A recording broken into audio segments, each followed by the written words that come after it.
cool film. I know Scott Glenn was in it, and I know Alec Baldwin was in it, and Sean Connery was the Russian captain. Oh, I saw it. I literally saw it probably like 3-4 weeks ago. It was on YouTube for free. And you get an ad like every 20 minutes. Yippee! You watch 3 seconds, hit skip, and keep on watching. But I just got done like rewatching like a couple months ago U-571 with Matthew McConaughey and Bill Paxton. I gotta watch that popped up on my feed too. I gotta watch that one again. I haven't seen that in a long time. Yeah, I hadn't seen that one in a long time either. So I was rewatching that. I was like, yeah, that's pretty. I was like, have you ever seen the movie Das Boot? No. With the English subtitles, it's a German submarine movie, and I mean it's old school, but it's dark and all that inside the sub because it's an old diesel electric, and it was a German sub, and that was when they had that the code machine that they were trying to keep from getting into the hands of the enemy and stuff like that. Yeah. Back in World War II. Yeah. They probably had the Enigma. Enigma, that's it. Yep. Yeah. I was gonna say they still to this day, believe it or not, there are countries out there that still use diesel electric submarines. Now these are more modern. They're not like the old World War II Gato class or S class submarines. These are you're good for modern. An hour under battery power, and after that you're done.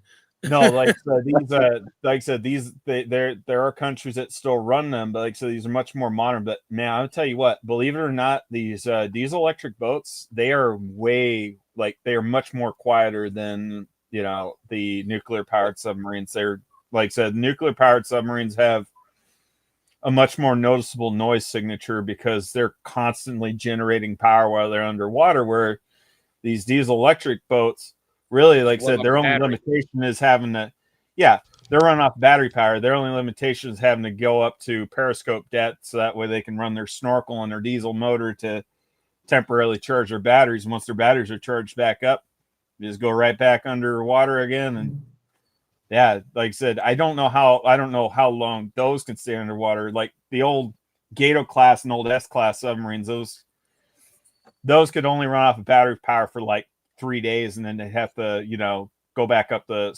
periscope depth or go back up to the surface and start running their diesel motor. They could probably run longer now because when they're underwater, they're using LED lights, not incandescents. They draw a whole lot less current, so more of that battery power can go right the battery technology is much more efficient now than it was 80 years ago. Yeah, I wonder if they got Tesla charging stations at the in the deep part of the ocean. Maybe. So, somebody catch me up. How are we on submarine films? What did I miss? We're just going by sonar sounds and stuff like that. All right, okay. Yeah, I got you. We were talking about Crimson Tide is a great movie. Like I said, we got a little bit off topic because I started talking about noise transients, and like I said, like I don't know if I told you this, Mike, but like I said, I used to be in the Navy, and like I said, I used to be on submarines. I was torpedo men's mate on USS Minnesota. Oh, nice. So yeah, quality. We've been talking about things like mechanics. They're able to, hear and understand what is wrong with a car. Things like doctors, and we're just sorry. Oh, it's actually called Yeah, but able to pre-diagnose problems by listening to the noise that a piece of machinery is making. You wanna go watch an old submarine film? Watch The Hunley. The Hunley. The Hunley was an American Civil War submarine, so 1860s submarine. So all you had was your ears. Not me. All you had was your ears. I'm not going in one of them. Yeah, I think if I'm not mistaken, I believe the Hunley. I think that got captured that was a Union. It wasn't even like a proper submarine. Okay. Majority of it was underwater, but there was a portion of it that stayed, steel plates above water to deflect cannonball fire. Like I said, I believe the Hunley got captured by the Confederates and was renamed the CSS Virginia, and that was actually one of the most successful. That was actually one of the most successful warships. It killed. I don't remember how many. So no, the Virginia is similar to the Monitor and Merrimack, where it's above, the Hunley was actually a submarine that submerged fully. So that the Virginia, I look at the Virginia because I didn't recognize the name, but there was they had the Monitor and the Merrimack were the two ironclads during the American Civil War. That was the main two on either side, sort of thing. But the Hunley itself was like an experimental thing, and it was a group of guys that pretty much hand cranked this thing, and it did fully submerge. It was lost at sea, you know. It didn't. Yeah, they didn't probably do ran great. out of air and died. The Virginia, I was going to say, the Virginia had killed a lot of Union ships with the spar torpedo. Basically, all it was a bunch of explosives out on a long wooden pole, and they just ran that into the side of a ship and blow the ship up. Yeah. There was it was deafening to be in there though, because they were pure. They were iron. They were like steel clad things that a cannonball hits it, and you pretty much lost your hearing inside them things. So yeah, I can't imagine being inside that. Yeah, not me. But yeah, it's cool though. There's a film about the Hunley. That's what I was Googling. What was the name of the film? Because I couldn't remember it. I'm like, what's the name of the film about the Hunley? It's like, do you mean the film The Hunley? I'm like, okay, yeah. Sure. Yeah, that sounds about right. Yeah, but it's 1999 movie. It's a good film. So So that came out. Donald Sutherland. That came out just before U-571. Yeah, Donald Sutherland it is. Yeah. So Mike's on the warpath. Yeah. What did you say, Mike? I can't hear anything. Mike's on the warpath. Me? Mike. Oh, Mike's on the warpath. Mike's on the warpath. Yeah, he's done a video today all about arming up. He wants everybody to get armed up. Oh, no, I didn't say that. Don't paraphrase me at all. No, I was just getting you going. That was all. It's not a call to arms. I'm not saying I won't answer a call. It was a very interesting video you made today, actually. And because you're right, a lot of people do get it right. And they say things like, no, it's in our constitution. We can do that according to the old laws. And they're like not up to date with stuff. So sorry, guys, I mean, okay, maybe Mike can explain what it was. Basically, Dios was there last night when I was live talking about this, and people kept saying in my comments, "Oh, you've got the right to bear arms in England because it's in the British Constitution sort of thing." And from like 1860, no, what am I about? Is it 1668 or 1669, something like that? And basically what that was is when we drove King James out, they stopped. They said only Protestants had the right to bear arms. So basically that's when the monarchy became more of a tourist attraction than an actual leading power. And that's when Parliament took over. So that was the actual initial line. It's the kind of similar sort of thing to you guys had in the States, where it was to prevent any sort of tyranny. And then obviously laws have come into place since then, which has got us to where we are now. But I was sick of people commenting on my videos going, oh, well, you can have do have the right to bear arms. Oh, we do have free speech. It's in the Magna Carta. It's like you can look at all the old documents you want. If they're superseded by all these new laws, it makes no difference. And like that, I've said the same thing about it all depends on where you are in the U.S. because certain jurisdictions, some areas, some certain cities, even in, like I said, the red states, you do not have the right to self-defense like you think you have. You will be arrested. You will be arrested just for carrying a firearm. Is it true in the States there's actually a state where anybody could walk into a gun shop and just buy a gun? No, that's not true. Right, here. You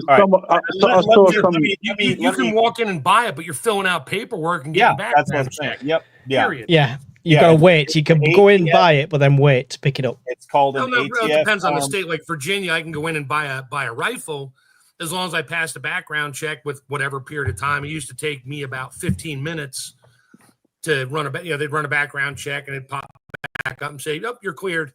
Okay, pay for it and leave.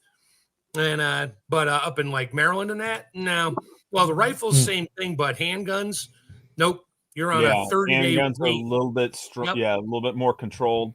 And this gun show loophole thing that everybody loves to talk about is bullshit. The only loophole there is if somebody has a bunch of sale. If it's a private somebody has a sale bunch of guns and sells it to one of their friends, or you can't throw it on Facebook or Craigslist or that, you'll get banned. But there are politicians out there that are trying to get rid of that. They're trying of to, course they're they are. trying to quote unquote close Yeah. the loophole, but it's not a loophole. It never has. So, like I said, it's called an ATF form 4473. Every person fills them out. If you're going to go buy a firearm, you got to pay for it. Like I said, it's called a national instant background check. It's they call it NICS or something like that. Yeah. Like I said, it's anywhere from like $25 to like $50 for the background check, depending on where you're at and you're paying. But some of the controlled items, obviously, like I said, it's going to be AOWs, class 3s, anything to deal with short-barreled rifles, short-barreled shotguns, suppressors, and then class 7 stuff like full auto machine guns. You got to have special.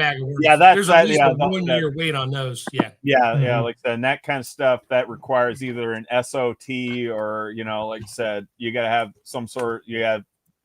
I don't have any of those licenses. Like I said, everything I've got is just class 1. But handguns, because if, like, say for instance, when I was out traveling and I was on vacation in Tennessee, I could purchase a normal shotgun, normal shotgun of normal length, or a rifle with a normal length barrel. But I could not go out and purchase a handgun because it's considered trafficking, a firearm, illegal trafficking of firearm. Due to interstate commerce, that's how the ATF gets their freaking their claws into the whole thing. Yeah. I mean, so because I'm a resident in Texas, I can buy a handgun in Texas, but I cannot buy a handgun in any other state.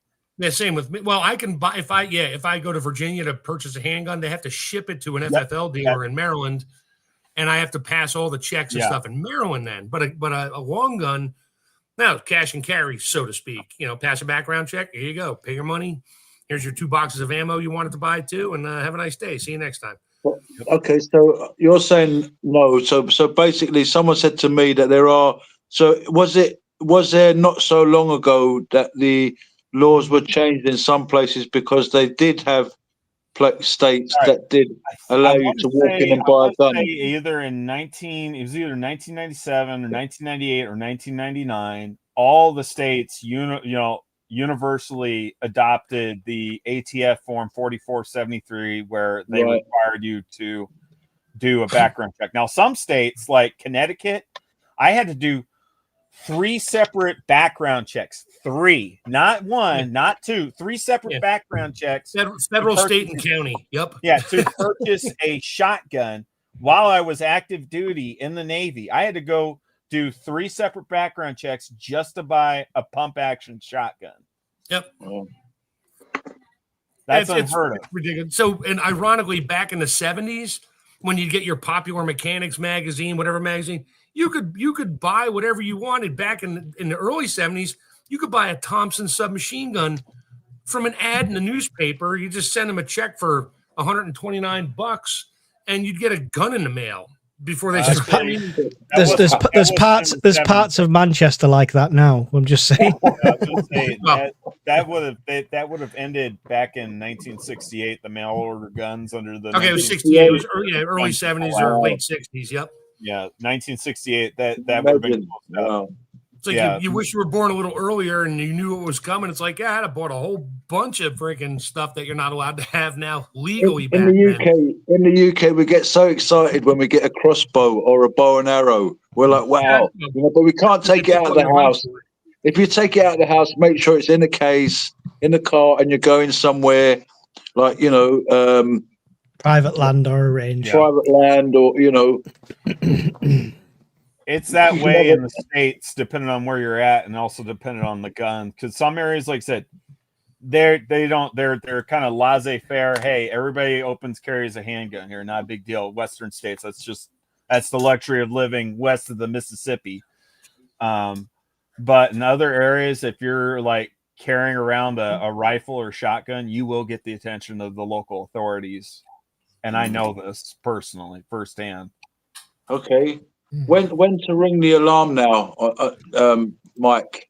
You know, it took non-verbal, acoustic signatures, identification. Yeah. Recently, we had this attack on a train in the UK where a load of public people got attacked by a guy with a knife. I mean, you're sitting there.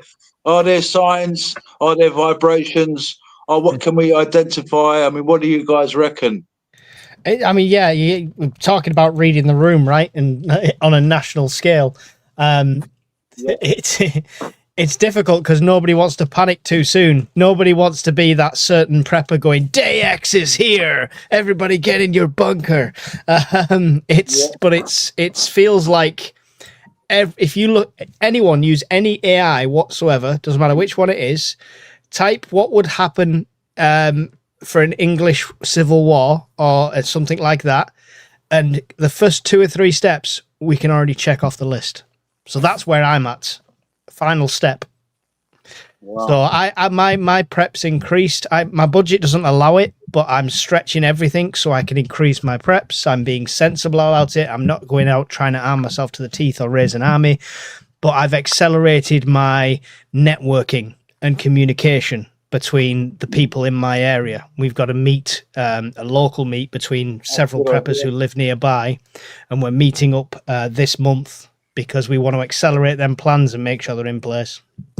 Well, like you said, reading a room on a massive level, but you're in a situation like, you know, if someone acted sooner and maybe pressed the alarm on the train, I don't know, could some of it be prevented or you know? Oh yeah, there's what prevention.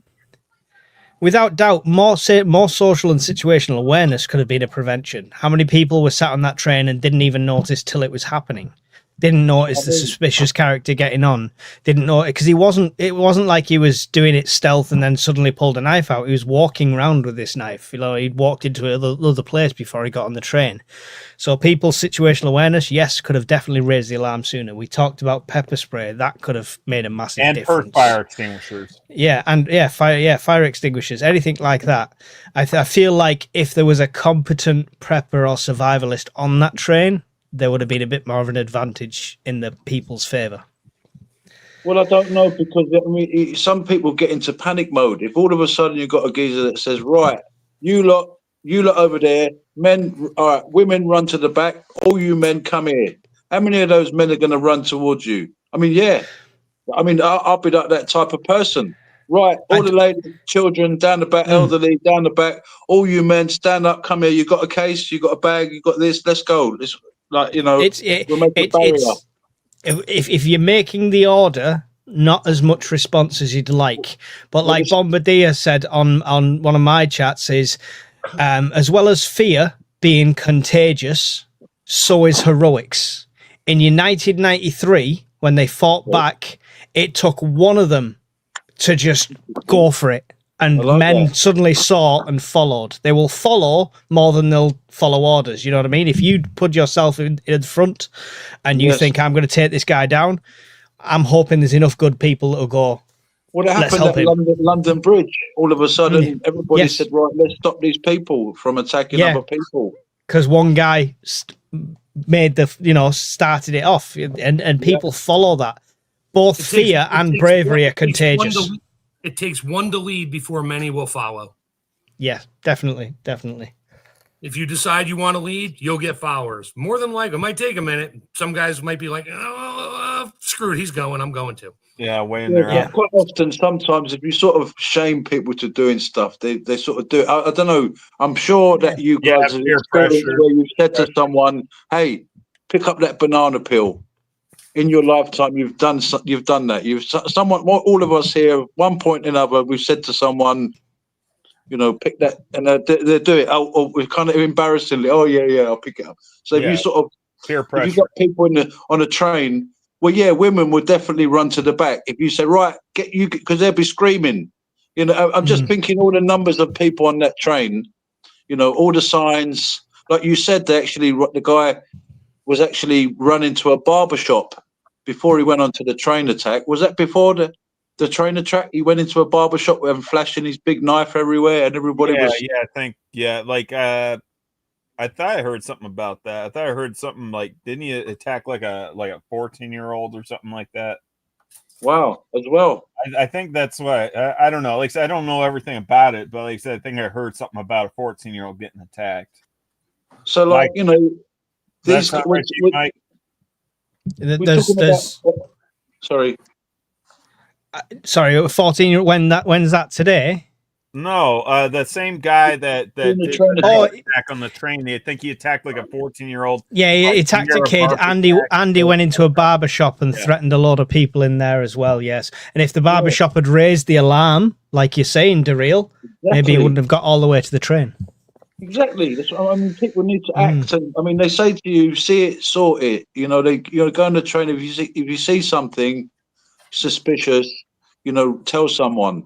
You know, but it's many situations where you could see people lying on the floor, and people just walking over them, just stepping by. I've got to go work. I've got to go home.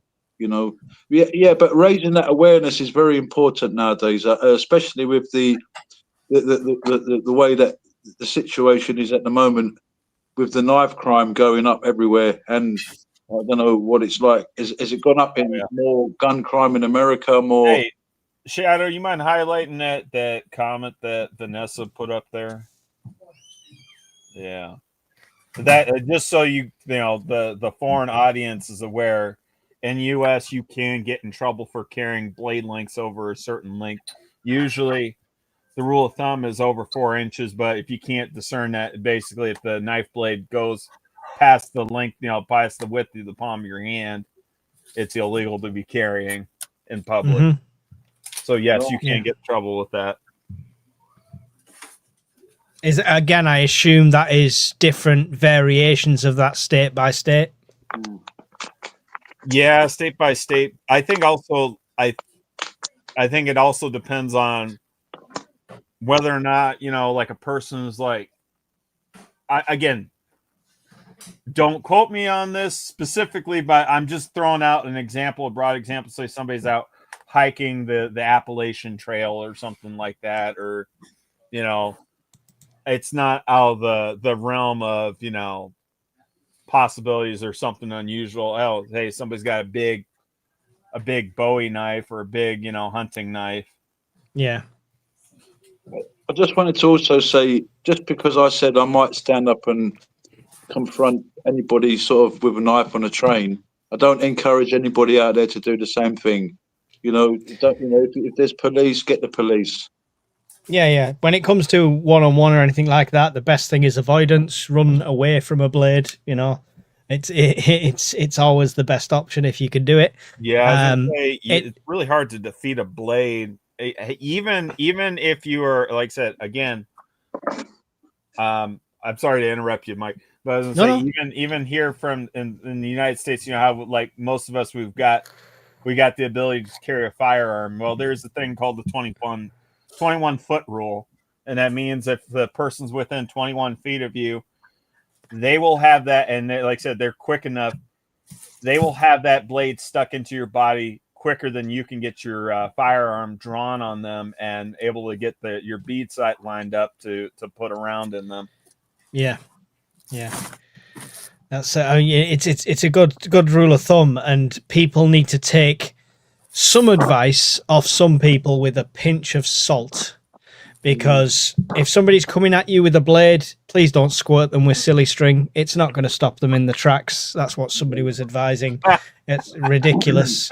You just don't put your life in that kind of risk, sort of thing. The only way I would be up and confronting it and going forward and not away is if it was to be between innocent people or my family, where I will put them before me. So... But again, like Daryl, hey, I only speak for myself. I will never tell anyone to do the same. Yeah. Hey, Bob. Hey, what's up, Bob? Hey, we were talking about radar signatures earlier. No, my only defense against a knife is I'd take that freaking raccoon and put him right in front of me. There you go. I got tough skin. After he tries to stab me, I'm just going to turn around and bite you in the thumb.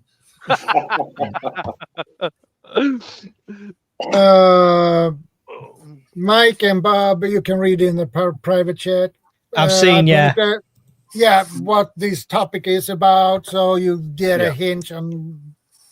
It doesn't say anything about submarine movies, knife attacks, or anything, Shadow, so I think you're wrong. No. Are you good at mechanics, Bob? Are you good at mechanics? Yeah. Yeah.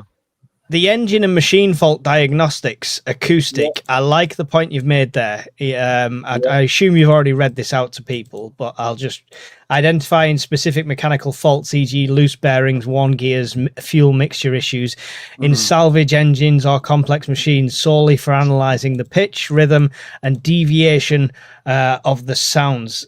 Operating sounds. Listen, if you're one of these people that drive around in the same car all the time and that is going to be your SHTF vehicle, do some journeys without the music blasting and stuff like that, and get used to the sounds of your own car and the feel of your own car, and you'll know instantly when something's wrong.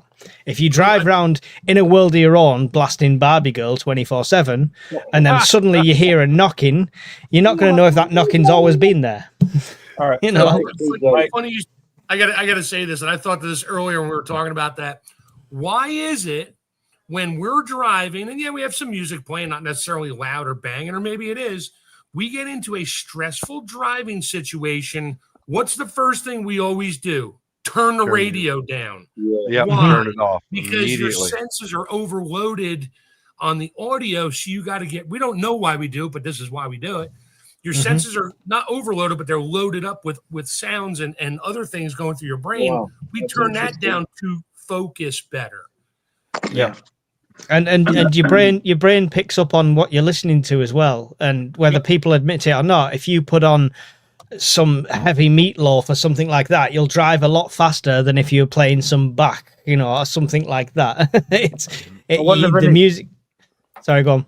I wonder if anyone's ever done a study on that, whether they've said like 20% of crashes are because someone was listening to this music, or 35% were because they wasn't. That falls into distraction. You're texting while driving. You're higher likely to get in an accident. You're reading the map, reading the book, eating your lunch, doing something other than focusing on the road with both hands on the wheel.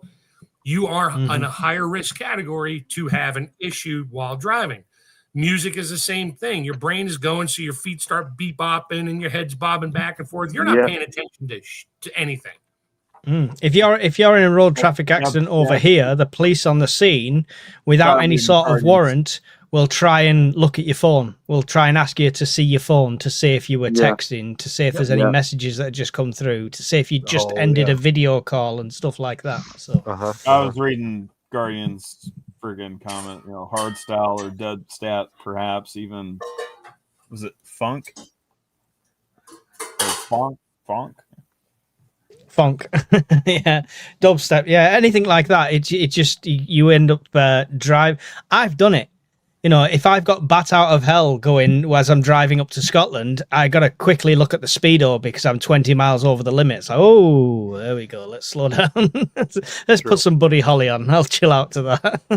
Has anybody got any avoidance stuff, like when I'm going to avoid this, or I'm going to avoid that, or I'm going to avoid going there, or somebody's going to make a noise signature or something? Is that what you're talking about? Or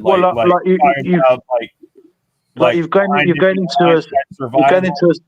going into a center of a town, for example, but you see all of a sudden a mass protest evolving in front of you. All of a sudden, people bringing their signs, and then all of a sudden, riot police are coming. You say, right, I'm going to get away from this situation.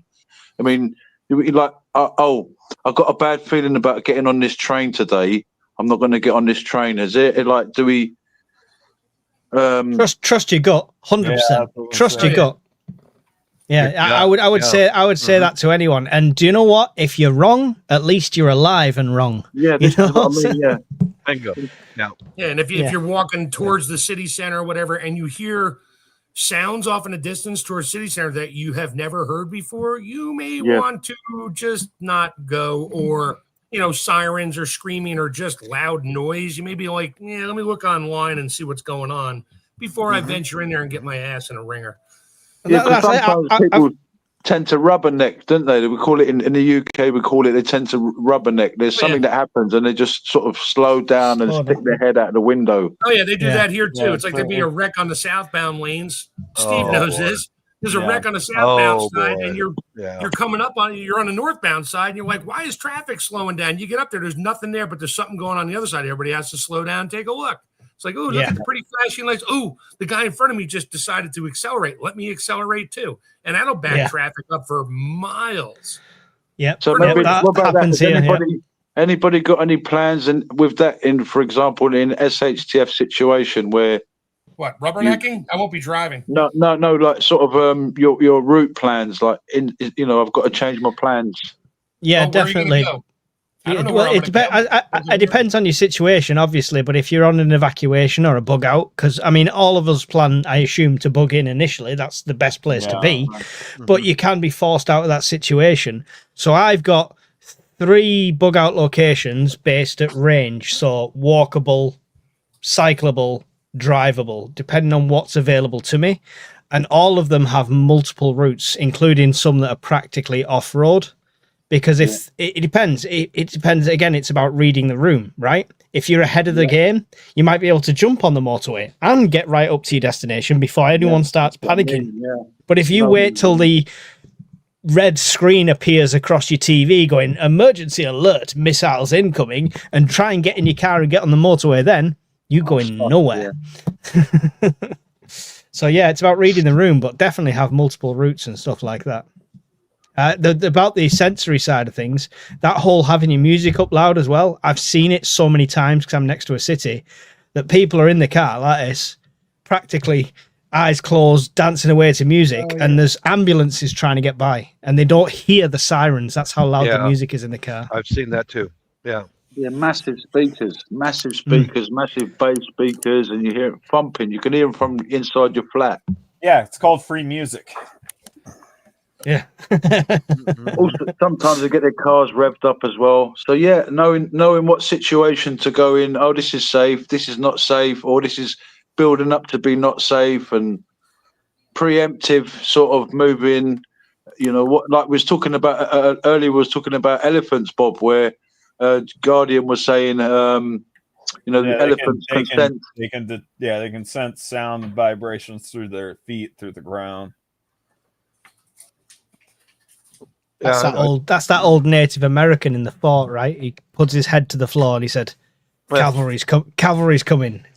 And he goes, oh, really? How many? He puts his head down again. He goes, about 50. And he goes, how does he do that? He said, there's a gap under the gate. That's about it. I grew up with a lot of Native Americans, and that is such fallacy that they have. all the Indians I used to run around with were just like us. Suburban kind of people. Yeah. Well, I was thinking about that Mel Gibson movie with James Garner, Maverick. He's Mel Gibson. He's playing Maverick, and he's getting down on the ground. And what the hell was her name? Jodie Foster's character. She's like, "What do you hear?" Oh, nothing. I thought I'd lay down and take a nap real quick before we get started. She goes and kicks up. That's how it is. That's really how it is with the Indians. They're the same as we are. Chef was saying earlier that he used to listen to the railroad tracks. Yeah, that's a thing. You can hear it coming from miles off. You can hear the sing of the rail. I used to live next to railway lines. You can tell your train's coming before you can hear anything, just by the vibration coming off that rail. Which is good if you're using that as a trekking route in SHTF, right? Nobody wants a stand by me moment on the bridge, right? Yeah. Has anybody walked up to a wild animal without realizing it was really wild and it could kill you? Yeah, then I married it. Oh, sorry. I'm assuming that was the axe. Yeah. Did nothing flew over and hit my head, so it must have been. I wanted to pat a horse in Argentina once, and my girlfriend's dad said to me, "No, salvaje, don't go near it." And I was trying to stroke the horse, I was thinking in my mind, yeah, I'll go up to it, and it's like really wild, sort of still wild horses in Argentina. It was amazing. But Yeah, it could have so- killed me. Obviously, I was like, I wanted to sort of go up to it, but my girlfriend's dad was saying to me, you know, don't go near it, don't go near it. So that's why I asked the panel if anybody's ever experienced a situation where they thought, well, you know, I've seen YouTube videos where people going up to buffaloes in Well, Yellowstone trying to stroke it. bring us back on topic. Yep, From yep, yep. my own experience, just by listening to your car while you're driving down the road, I've detected water pump failure because it starts chattering and vibrating. Right. Yeah, Also, alternator and generator. I'm that old when cars used to have a generator, not an alternator. When the bearings and those are starting to go out, and same with brakes. Whenever I remember the cars, when I was young, they were all 4 pad, not disc brakes. They were the old Drums. style shoes. Yeah, drum Mhm. brakes. yeah. And as soon as you heard that, you hear that first squeal of a rivet rubbing on the drum or the disc. Fix it You were right now. rivets into the drum. You better get your brake pads on there. Get right now. Yeah, get it in. And that was back in the old days when we'd pull it in the driveway and we'd fix it ourselves. You know. Yeah, I did the brake discs on her car the other day, and it sounds. Luckily, modern pads have a little metal arm that goes over the rubber, and it's like a little feeler, so that will start hitting the disc when your pad. When your pad has still got a little like enough there. So as soon as you're hearing that, don't think, I've got another 100 miles. Get them changed. It's not expensive. Right. It's not worth your life. Well, like, all right. I know I'd already said this before, and I'm assuming that, Mike, you're probably broadcasting this on your channel, right? Yep. Yeah. So, like Bob said before, with my old truck, I've been able to, I've been able to drive the truck merely by sound when, like I said, my speedometer and cruise control went out. Because, like I said, a wire had broken on the axle on the sensor that feeds the actual speed to the speedometer and also, allows the cruise control to actually work. So, like I said, I had to not only drive by, the surrounding traffic, but like I said, I had to drive by the tone that the engine made, because I knew at a particular tone that the engine made, I was driving between 70 and 75 miles an hour. Yeah. And then also, like I said, I've been able to pick up on telltale signs of diodes going out on alternators. But the more recent thing was, like I said, I was able to pick up the bearing assemblies going out on the air conditioner motor. So that was when I deleted the air conditioner on the truck. Yeah, I mean, what you're saying is it's a really good skill to have, because that speed, or especially these days when they're digital, anything like that can go really quick, and you should know what you're doing. Just don't suddenly put your foot down and go 200 miles an hour. For me, it's less about the sound, though, Dios. I don't know if you agree, but it's less about the sound, but more the feel. Yeah, the vibration through the engine. I get more from that than I do from the sound. Okay, well, I was going to say, I guess from the truck driving side, me driving semi-trucks, not my pickup truck. Yeah. I could feel when the trailer was starting to jackknife and not have to look out of look in my side mirrors. I could feel then the truck and trailer were the telltale signs of either the trailer and active jackknife or the truck and trailer going to start jackknifing. I could feel it in the steering wheel. Yeah. I did have one interesting experience when I was in the Air Force, and we'd pull an F-16 into the hangar. We'd work on it for 5 days, fixing everything, repairing, maintaining everything that we found, repair it. And then on a Friday night, we tow it out of the hangar, out to the flight line, and we do what's called an engine run. And it was a weird thing.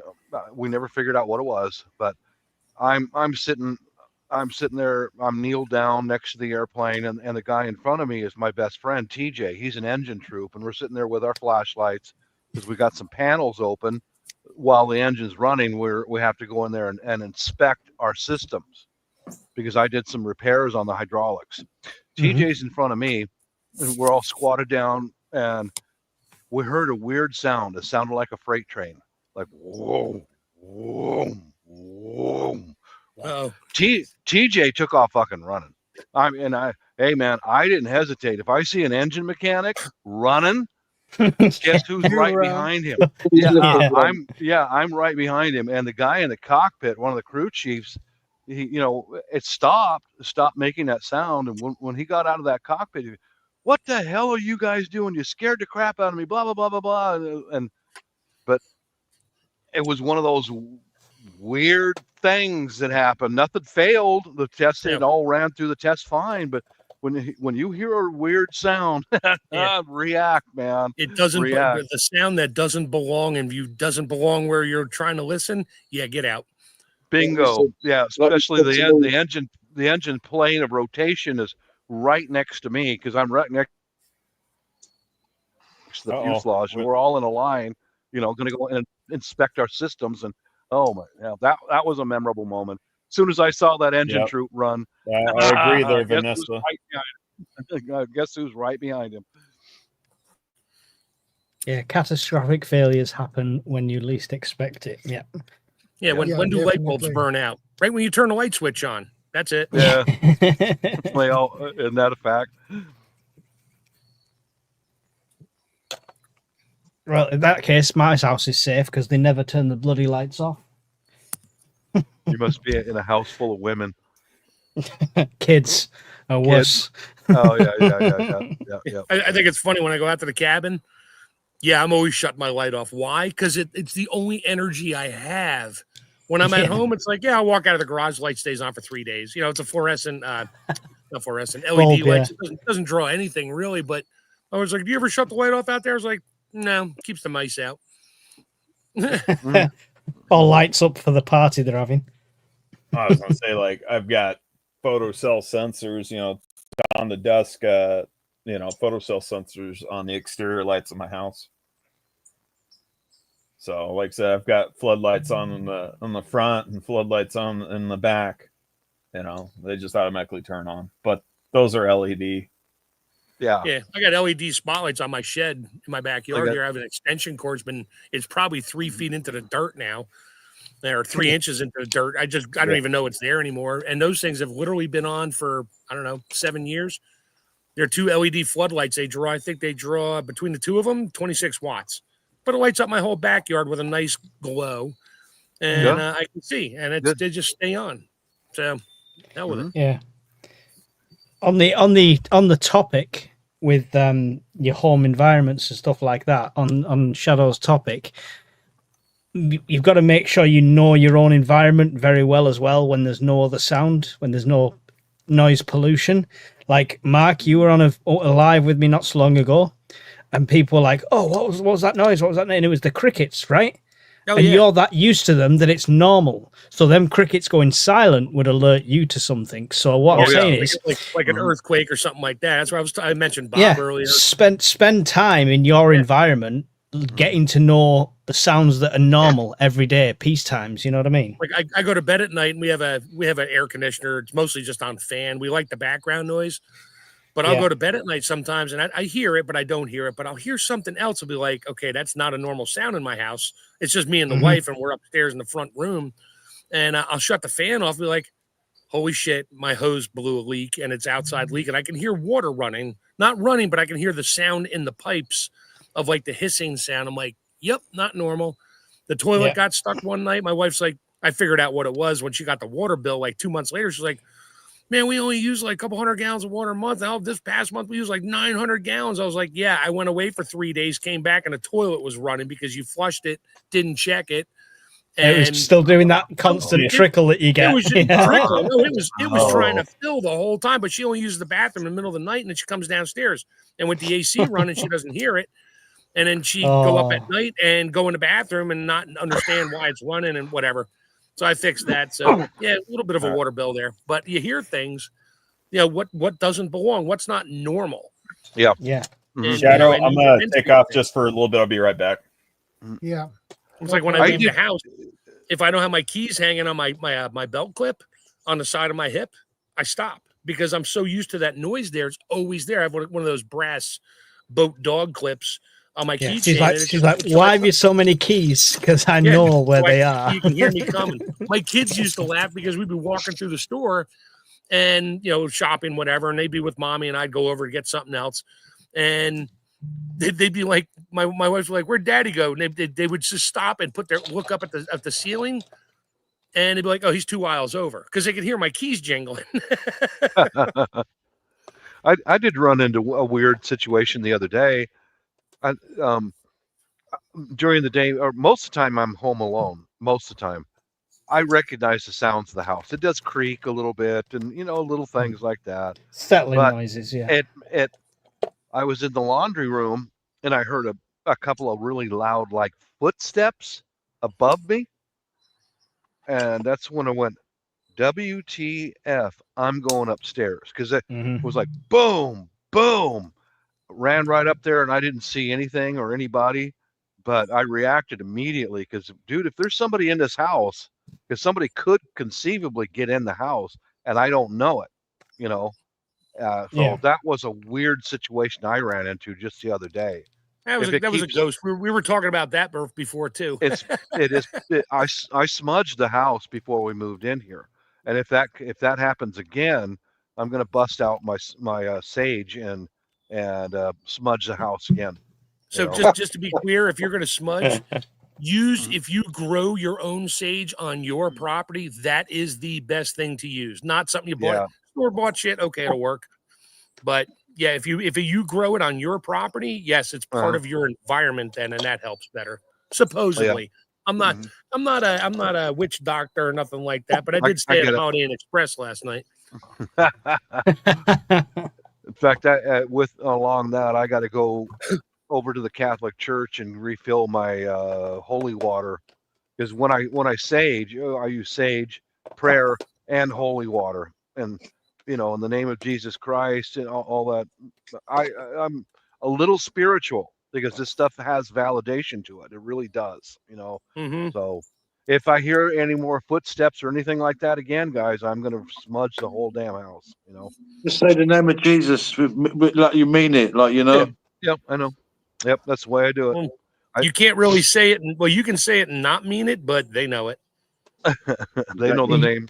See, the missus keeps telling me they know if you've got that belief as well. If you've got that real belief, they won't come near you.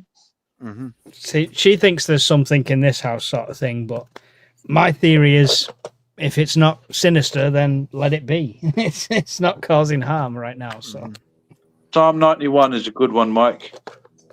Yeah, Psalm 91. I'll dig out my book from behind me afterwards. Yeah, for me, if that persists, then I'll proceed with the smudging. But if not, well, oh well. But yeah, being aware of your surroundings is like, I was a hunter for years and years and years, and sound is extremely important. In fact, there were more than one red squirrel who accidentally got shot at the end of the day because I'd be sitting there perfectly motionless. I'm deer hunting, and a squirrel would see me, and those sons of bitches, man. Yep, just like raccoons. We will call you out. Do. Has anybody ever had dog experience? You work with dog spots. Before the sun would go down, I would locate. I didn't bring home a deer, but I brought home a squirrel because I'd find boom. Nice. I think Alan said the same thing, right? The first time you go out camping and into the woods and stuff like that, every creak, every like tree swaying, you think, it's somebody coming to murder me. You've got to get used to it. You've got to keep doing it. Every time I'm right? out of my cabin, I mean, I hear the background noise of the highway nearby, not nearby, but I can hear it. And I hear the occasional dog in the distance. I'll hear a coyote yipping, down the valley somewhere. It's like, it's a coyote. The one night I was out there, I'm by myself, and I've never armed up while I'm sitting by the campfire. It's in my bag in my cabin. And I'm sitting there, and it's just nice and quiet, crackling the fire. And I hear this, like 50 feet from me, this huff sound. I'm like, my brain immediately went, oh my God, freaking Bigfoot's out to kill me. And so I go, and it happened like 2 or 3 times. I'm like, screw this. I got up, turned my light on, my flashlight, walked in the cabin, grabbed my sidearm. I mean, I've never sat there with that thing like loaded, ready to go, like chambered and everything. It sat there in my lap for like 2 hours. And now I'm online looking. That was a freaking deer. It was a buck. It was a buck making a huffing sound because I was in his territory. Yeah, you're somewhere near his girlfriend. If I had known that, I'd have turned my spotlight on it. Well, and maybe had dinner for a couple months. But anyway. I was going to ask if you've had experience with dogs because you're saying you know these sounds and you went hunting, Bob. I was going to ask you, do you know the sounds of dogs when they're doing specific things? Like people can say, "Oh, my dogs are doing this now," my dog. Not really. He doesn't have dogs. I've never hunted with dogs, and I don't own a dog. Well, I don't hunt with my dog, but I know what my dog's up to. When I hear a thud, I'm like, oh, he just laid down by the front door because mommy's not home. I hear another thud, I'm like, oh, he just went to bed because I'm coming downstairs and he knows I'm home. I mean, I know what my dog's doing and where, and he's a German Shepherd. He just wants to follow me around. So my black lab, I could hear him. It's like, my wife would be like, what is that noise? I'm like, oh, George got into something. I go downstairs, there's a 5-pound bag of flour all over the floor. Goddamn lab. He's covered in paste. I'm like, you son of a bitch. There are hunters that go with packs of dogs, and they can, I've sort of watched a few videos of a few hunters in the USA where they're hunting specific game and they're sort of describing, oh, my dog's doing this now. I'm like, I found it fascinating that they knew exactly what they train the dogs. They know what the dogs are going to do, and all of a sudden they start a certain type of bark. They're onto something, or they treat a bear or a cat or something like that. That was it. The barks, they're onto something. That was one of the things as well. They use hunting hounds on wild hog. That's the one. They do that too. Yep. That can be dangerous for the dogs, though. I've seen a lot of dogs not come back because of that. That's why they make Kevlar like suits that the dogs on the necks. It goes around their necks and their upper body. They have specific dogs to chase down the animal, and then have a specific dog that will be able to pin it down. Another bigger dog. I saw one where they use specific dogs to sort of hunt it down initially, and then they brought in sort of heavier dogs to sort of grab hold of it. That depends on what they're hunting, but yeah. Massive boar. They were huge.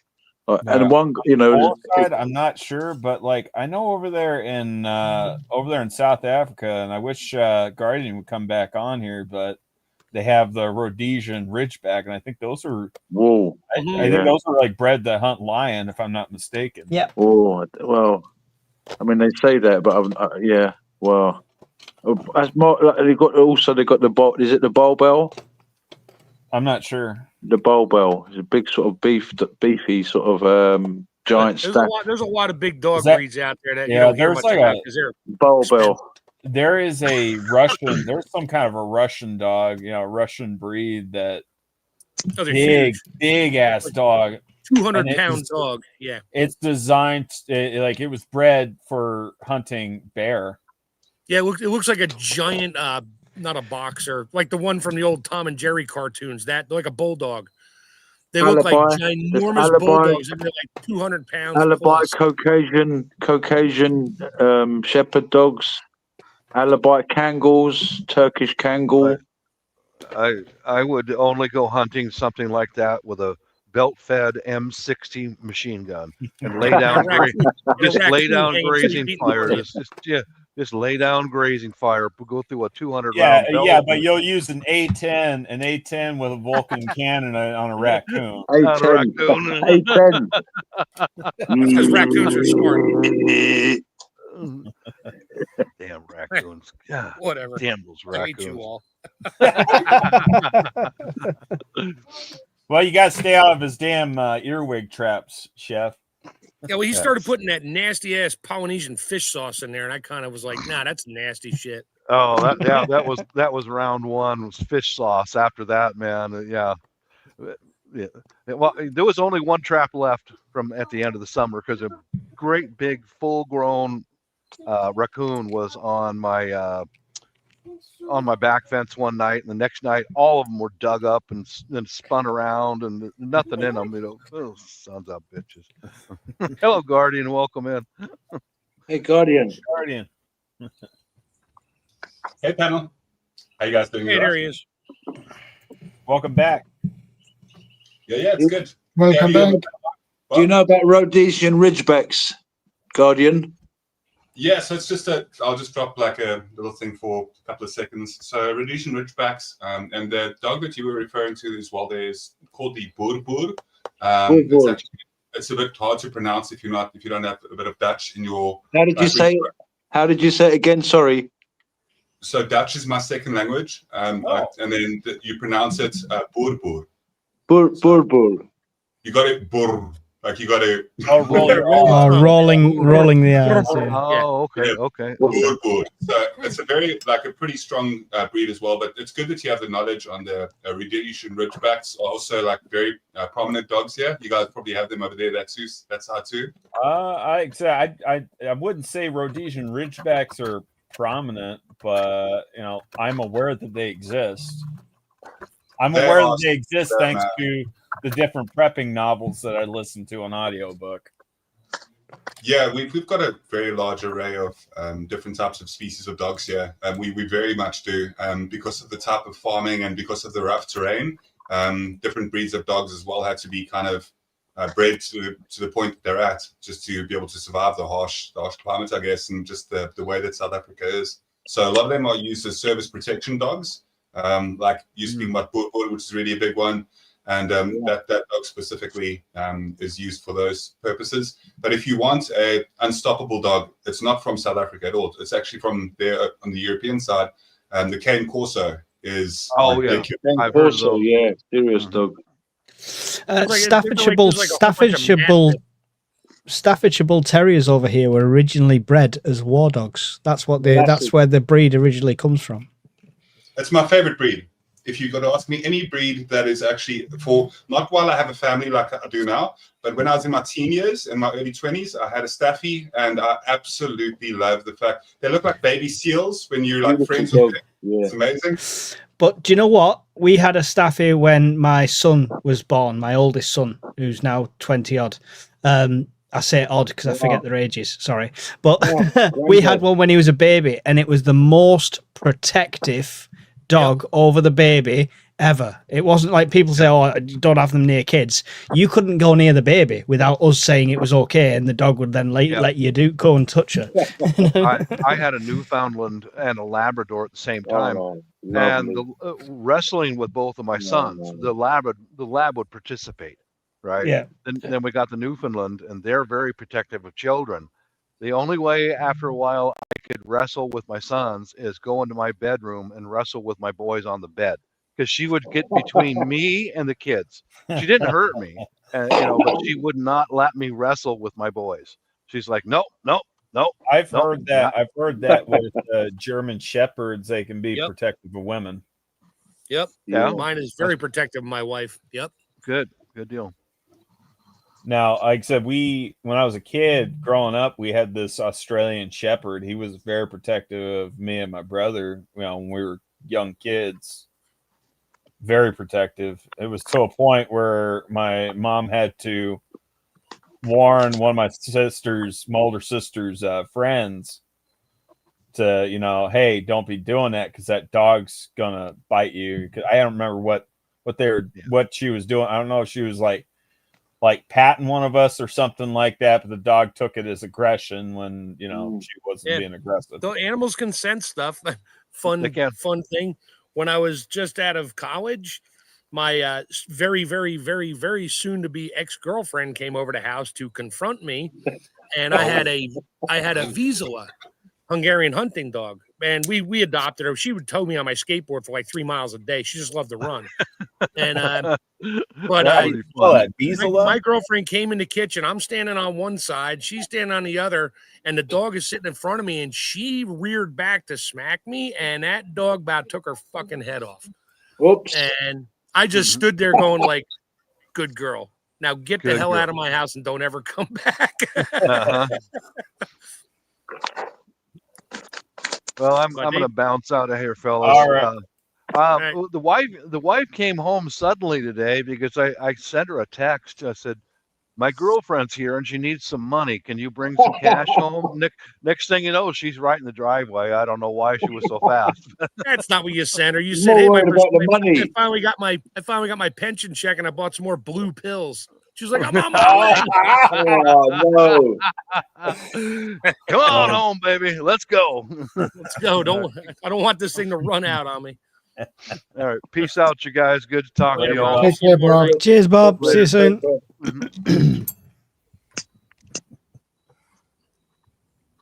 Yeah, dogs can sense stuff, vibrations, sounds. Oh, so GP is back. You there, Guardian? Yeah, so just quickly on that, I just want to comment about that. And it's just they also have that weird like sense to them where like if a dog doesn't trust a person particularly, like it's usually kind of, it's wise On to guard. just It's on into guard. them. Yep. Then, I don't know if you guys have seen this. There's a wire-haired terrier that actually stalks its prey. Like it slows down, like it's almost like a cat movement where it stays perfectly still. So if you ever have the time, check out wire-haired terrier stalking. It's amazing. Yeah, go for a check. Oh, so you asked earlier, and I was driving. And I'll say it again. Yes, I had we had some issues in our house with, I'll just call it spirits or something. My wife knew somebody who came to the house and checked out some rooms and that. I didn't say this earlier, but she went out into my garage and she took like 3 steps out there down the stairs and just stood there for a minute and turned around and left. She could hear things and sense things and that. She came back in the kitchen, shut the door, and she's like, who was in that? Whose wood shop is that? My wife looks at her. She's like, well, 99% of those tools were my father-in-law's and he passed away. So my husband brought him home. She's like, why? She said, because the voice said, this is my shop, get out. And she said that to my wife. My wife's like, yeah, that makes sense. Cause I talk to my dad out there all the time. And then she went up into my one daughter's room upstairs. I said this one earlier. She checked all the rooms up there and just found random little things here and there. And she walks into my daughter's end room, which was always cold. Didn't matter if the heat, if it was summertime, whatever. It was just always cold in there. And her hands were always cold, feet, everything. And she opened the door and took like 2-3 steps in the door. The door was open. And she kind of nodded her head like, oh, shit. And she looked at my wife and my other daughter who were in, they're in the house with her. And she said, I'm going to be a minute. As she shut the door, my daughter in her bedroom up there, she had a longboard skateboard on the other side of the room. It came flying across the room and put a hole in the sheetrock. As she's shutting the door, my wife about screamed. My little daughter screamed. And she was in there for a bunch of minutes, like talking and whatever. She comes out. She's like, yeah, this one's not leaving. And my wife's like, what the hell was that with the skateboard? Can you hear me? You're breaking up. Probably too far. Yeah, from I can hear you just fine there, Chef. Oh, okay. Anyway, so yeah, no, there was crap going on in my house. I had old school security type cameras that would pick up that had night vision on them. I don't know what Newton nanometer the infrared was, but I would pick up orbs and shit everywhere. I put one in her bedroom and just left it there. And like clockwork, every time somebody went up the stairs, this large orb that I can only describe as the size of maybe a soccer ball would just move around the room. And it wouldn't go with the air currents. I could see dust flying, but I could see this thing going in the wrong direction every time. And but no, there was something going on in here. And she did some stuff, and we just don't say the name. She actually told us what the name was, and she's like, yeah, don't ever say that name in the house because you'll just piss it off. And it's like, okay, so we don't say the name. And yep, no, I can tell you flat out, I had to repair the hole in the wall because it wasn't there in the morning when I left. And my wife told me the skateboard was still sitting on the floor with sheetrock dust on the tip. So it threw it at her and missed and freaked me out, freaked my wife out. I'm like, yeah, we need to have something done. And she came back and did some stuff, I guess smudging or whatever in the house. And that seemed to calm everything down. We had a lot of weird shit going on. My daughter would get scratches on her back when she took a shower. I'd get scratches on my thigh and my calf while I'm sleeping. I'd wake up in the middle of the night and be like, what's burning on my leg? I thought maybe I got bit by a spider or something. I go in the bathroom, turn the light. I'm like, oh, there's 4 welts running down my calf. And they're fingernail welts. You could tell. They were equal spaced, and they just ran from just behind my knee down to my ankle. And as it got lower and lower, the outer ones would get thinner, and disappear, and the two middle ones would stay there. I'm like, yep, I got scratched. And this is before this woman came to the house. So we had some bizarre crap going on in there, and it just freaked me out. Okay, I'm done. How long ago was that, Chef? That was about, I think, Mike, you're on mute, Mike. Yep. I think that was about 8-9 years ago. Can I ask what smudging is? I have no idea what smudging is. Oh, you're Smudging burning is like you- sage. It's like sage, and it's you like light it up, and it turns. You've heard of a smudge pot? No, you never heard of I've smudge. not. Okay. Anyway, it's like what do they call that stuff where you light those little punks for Incense. It's like Yeah, incense. incense. Yeah. Except that you use sage, which you're better off growing on your own property because it's from your environment. You light it and then you snuff it out. You have a big, you take a bunch of it, roll it up in a roll like a giant cigar, and then you let it dry, and then you light it up, but you blow it out so it just smokes. Yeah, it's a And bit you like take that it's a around, bit and more Bob superstition. uses holy water too, but yeah. Yeah. Like superstition. So it's like exercising the demons kind of Yeah, thing. it's best to Basically, stick to holy water. It's best to stick to holy water. And I'm not knocking anybody's superstition or anything like that. I'm just saying it's best to stick to holy water in the name of Jesus. And Psalm. I don't mess with anything I don't understand, so I'll let them be. Yeah, that's good. If they're Well, not it's bugging good to you, know. It's good to they'll know. just do their own thing. It's good to know about this kind of things as well, because there's a lot of symbolism out there, and there's a lot of, like, we're talking about communication and stuff like that as well. That might be part of this, and symbols has got a big meaning as well in the scheme of things. If you walk into a situation, I recognise that. Oh, I'm just going to walk straight out. Like I said earlier, if I see a big crowd, I'm going to walk away. And maybe symbols. Something that Steve talks about is the symbology or symbolism, I should say. Symbolism. Yeah, symbolism. Yep. Yeah, he's talking to. It depends on what we're talking about, but yeah, when it comes to sounds and acoustic signatures, identification, stuff like that. Yeah, like I said, if you're walking along the road that you walk along all the time and you hear some noises you're not familiar with, you may want to not go to that direction because something might be going on you don't know. Exactly. How does that play within if you had a group or a mag or something like that? I think it was World War II where they had the keywords of thunder flash, but they also had clickers, and there'd be 2 clicks and 1 click and stuff like that. But surely that's a strange sound to somebody's environment. Right. So how do you play both ways? How do you have signals between a group of 6 of you trying to get through stealthily without drawing attention? Yeah, stay within eyesight and hand signals. Yeah. Yeah. Just you all got to know your hand signal. I mean, that's military type stuff that I'm not familiar with because I was never I'm not in the familiar military. with it either because I was in submarines. Yeah, Well, the stop signal. Everybody knows the stop signal kind of thing. Hands straight out. Yeah, I can't remember the film, and it might just be Hollywood. I don't know if it's actually a thing, but it was where the clickers were, I remember that. It was the one where the gliders landed and a bunch of them crashed. But one of them heard the 2 clicks, and then he came out of hiding, like thinking he's seen his mates, and he got shot. And what he heard was the Car 98 click, click, click, click. Yep. And he thought it was the same sound. Yeah. So I don't know if that was any truth to that, or if it was in the film. But yeah, just that's food for that's thought. where you do things like local animal type calls, like a specific bird chirp or something like that. That nobody would really, they'd hear it and be like, okay, it's a blue jay. Okay, that's a sparrow. Okay, that's whatever. Yeah. People you don't want to know you're there. Little sounds like a chipmunk or something. But you do it enough times, or you have your own. It's coding, basically. There you go. Thank you, Mark. It was the film The Longest Day. Yeah, The Longest Day. Yep, I remember that. Yeah. Thank you very much. Yeah. No, I don't think it was Band of Brothers. I recently rewatched that for the 27th time. So it wasn't that. 27th time. Honestly, I just... Right, it's coming up to 10. I think I'm going to get off now and have an early one tonight, gentlemen. Thanks for having us on the show, Shadow. Have a Yeah. good one there, Jerry Love. God Have bless a good everyone one. in the chat. God bless you, everyone here. Yours, Chef. Guardian. Is Good Guardian night. still with us?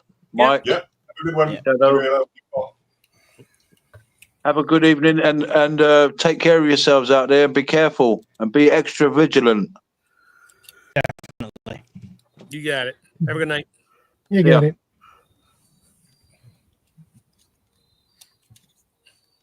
I'm half distracted this evening because I've got all my solar monitoring stuff up Yeah.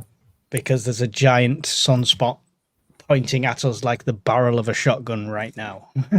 So just making sure we're not going to be without power for 100 years or so. Just I'm keeping an eye on it for Wait. How can you be seeing a sunspot? You're in the dark. Yeah. Hello.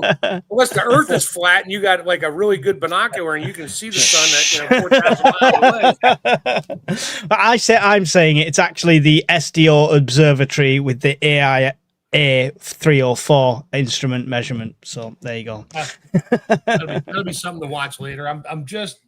What time is it here? 5 o'clock. Yeah, the sun just went over the edge, so I'll get the glancing blow. But California is screwed, and so So is is Texas right now. Okay, it's Texas. Yep.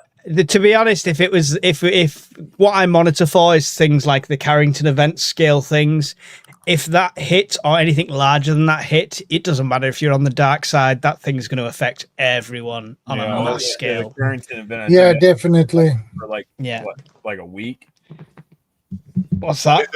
There's actually a very high probability of something like that occurring. Sorry, go ahead. Yeah, no, I was saying I think that the Carrington event, I think that like the solar activity lasted for like a week. I think like for like a week straight. Yeah, I mean the sunspot we've got at the moment is more or less the same sort of size and scale as the Carrington event because there was drawings done of it from people who observed it. So the sunspot's exactly the same sort of size and scale, but it all depends if an actual solar flare comes out. And as much as I don't want to fearmonger in any way, but this is the rabbit hole that took me from generally just prepared and a sensible guy who looks after his family to going down into massive prepping rabbit holes. And if you search it, it's not just people like me with a tinfoil hat on. It's Harvard professors. It's scientists. This thing, like Guardian just said, it's not. It's inevitable. Like a lot of people believe this is inevitable. We're just on a ticking time clock. X40 emitted from the sun in 2003. I want to say, was it 2003? Something like that. But it wasn't facing us. If that had hit us, we'd have seen some effects. So it's just a dice roll at the moment. I'm going to send you a video that I did about 2 years ago as well, Mark. I'll send it to you privately. So I don't bring light to it on the panel or whatever. But I did a very deep dive into the top 10 likely scenarios, realistic scenarios regarding SHTF and what it could look like. And like specifically when doing the deep dive, I spent about 2 to 3 weeks researching and really just going through like every single like point potential when it came down to the likelihood of things going wrong. And of course, number one being war, right? Because it's happened throughout history and it's one of those things that we can't really like escape. It seems to be part of human identity. But those type of weather disruptions were actually really high up on that list, higher than you'd think. It's I have no doubt. Yeah. So like war and then like the weather disruptions, absolutely. Like that's why when it comes to prepping, we should always prep for the lights to go off. And that's kind of like, and then without the electricity, if we have any encounter like that, the EMS services aren't available and we're on our own. And that's that really what it comes down to. And absolutely, solar flares are horrifying. Yeah. Sorry, carry on. I was saying when I first started getting into the whole prepping thing, I kind of like Mike, into from general preparedness into looking at, specific things, like likely events, not so much, nuclear rockets coming in, but I started looking into actually EMP, and then that was when I crossed over the threshold with the CMEs too. I was like, oh dang, so that's because, like I said, one of the things that I always thought was weird when I was in the submarine service, how we were there'd be guys up there in command and control doing simulations of us basically blowing up container ships and oil tankers. And I'm thinking to myself, oh, that's kind of weird. But then years later, well, not even years later, but like a year later, that's when I found out about, the authorities over there in the Panamanian Canal interdicting a North Korean flagged container vessel with an old Soviet era Scud missile inside the container stack, concealed underneath a bunch of bags of sugar.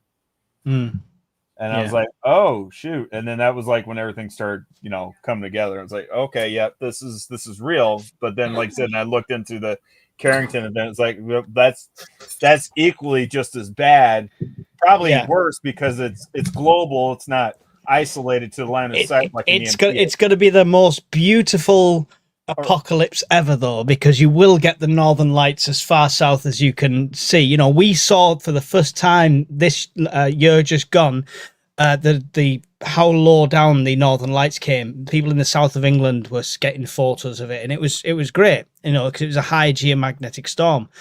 But I don't think it even has to be as powerful as the Carrington event was. The Earth's magnetosphere is not as strong as it used to be, and every hit weakens it slightly.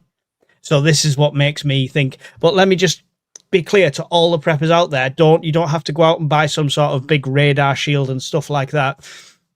You're prepping the same. You still need food, you still need water, you still need stuff like that. When it comes to CME, generally you don't need small electronics in Faraday bags and Faraday cages and stuff like that, because it has to hit cables like power cables and stuff like that. Hang on. I'm going to correct you on that. Okay. First off, I've got water specifically for EMPs. I've got water specifically designated for CMEs. I got water specifically designated for when tornado hits. I got water specifically for Civil War. None of that stuff is interchangeable. Okay, I've got rifles that are specific for each of those. No, I'm just kidding. But no, the biggest issue. We're thirsty, Dios. Can we have the water? No, Mike, that's tornado water. Wait for a tornado. Thank you. But anyhow, no, the biggest threat, though, as far as that's concerned, is making sure that said device, especially if it's like battery operated devices, they're not plugged in. Because we like to charge our phones, we like to charge our rechargeable batteries and rechargeable flashlights. That would be probably about the only weakness, unless you happen to have an isolated, power generating station that does not exceed a certain linear feet length, because the waves, the CME waves, have to be able to grapple, because they're coming in so slow and it's such a broad spectrum wave. The length of wire, the length of current carrying conducting material has to be a certain length in order for it to couple.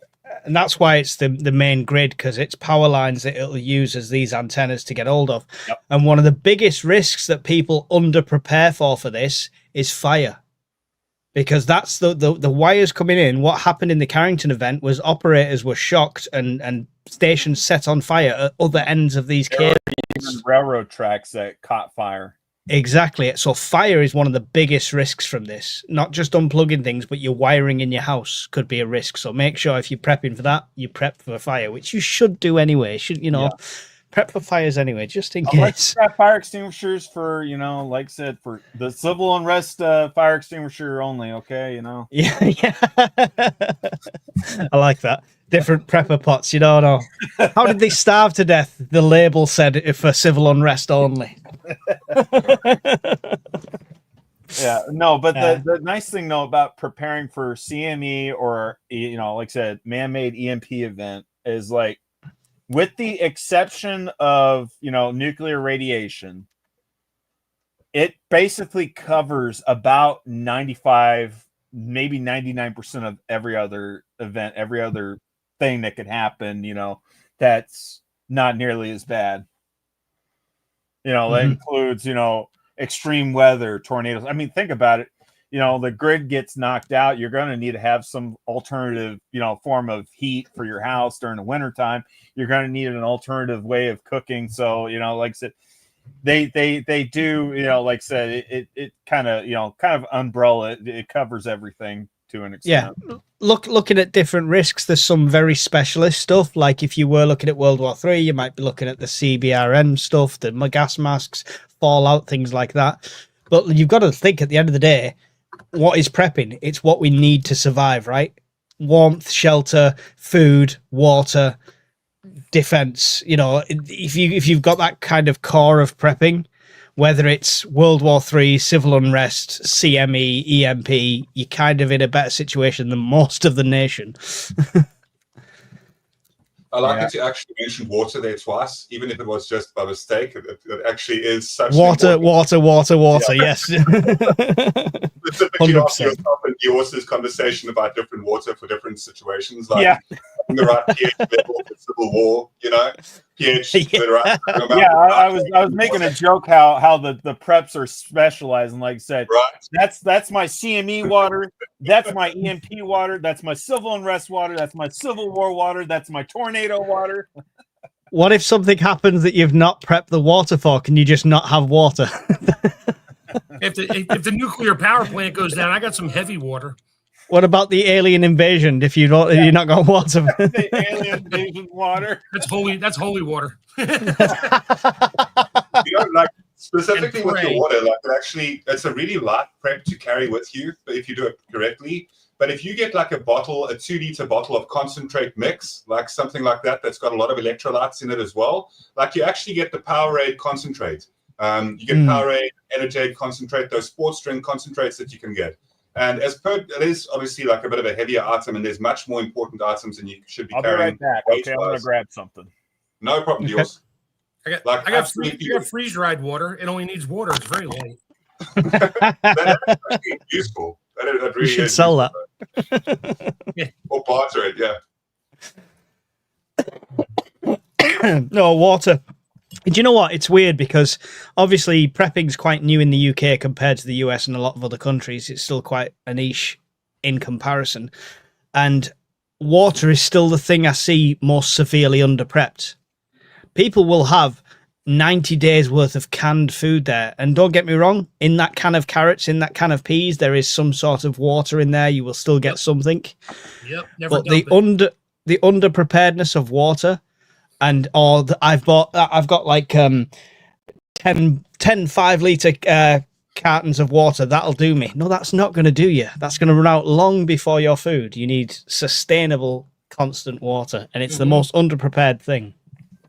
Is he showing us freeze-dried water? No. Oh no, it's the Gatorade. That's good stuff. That's so good.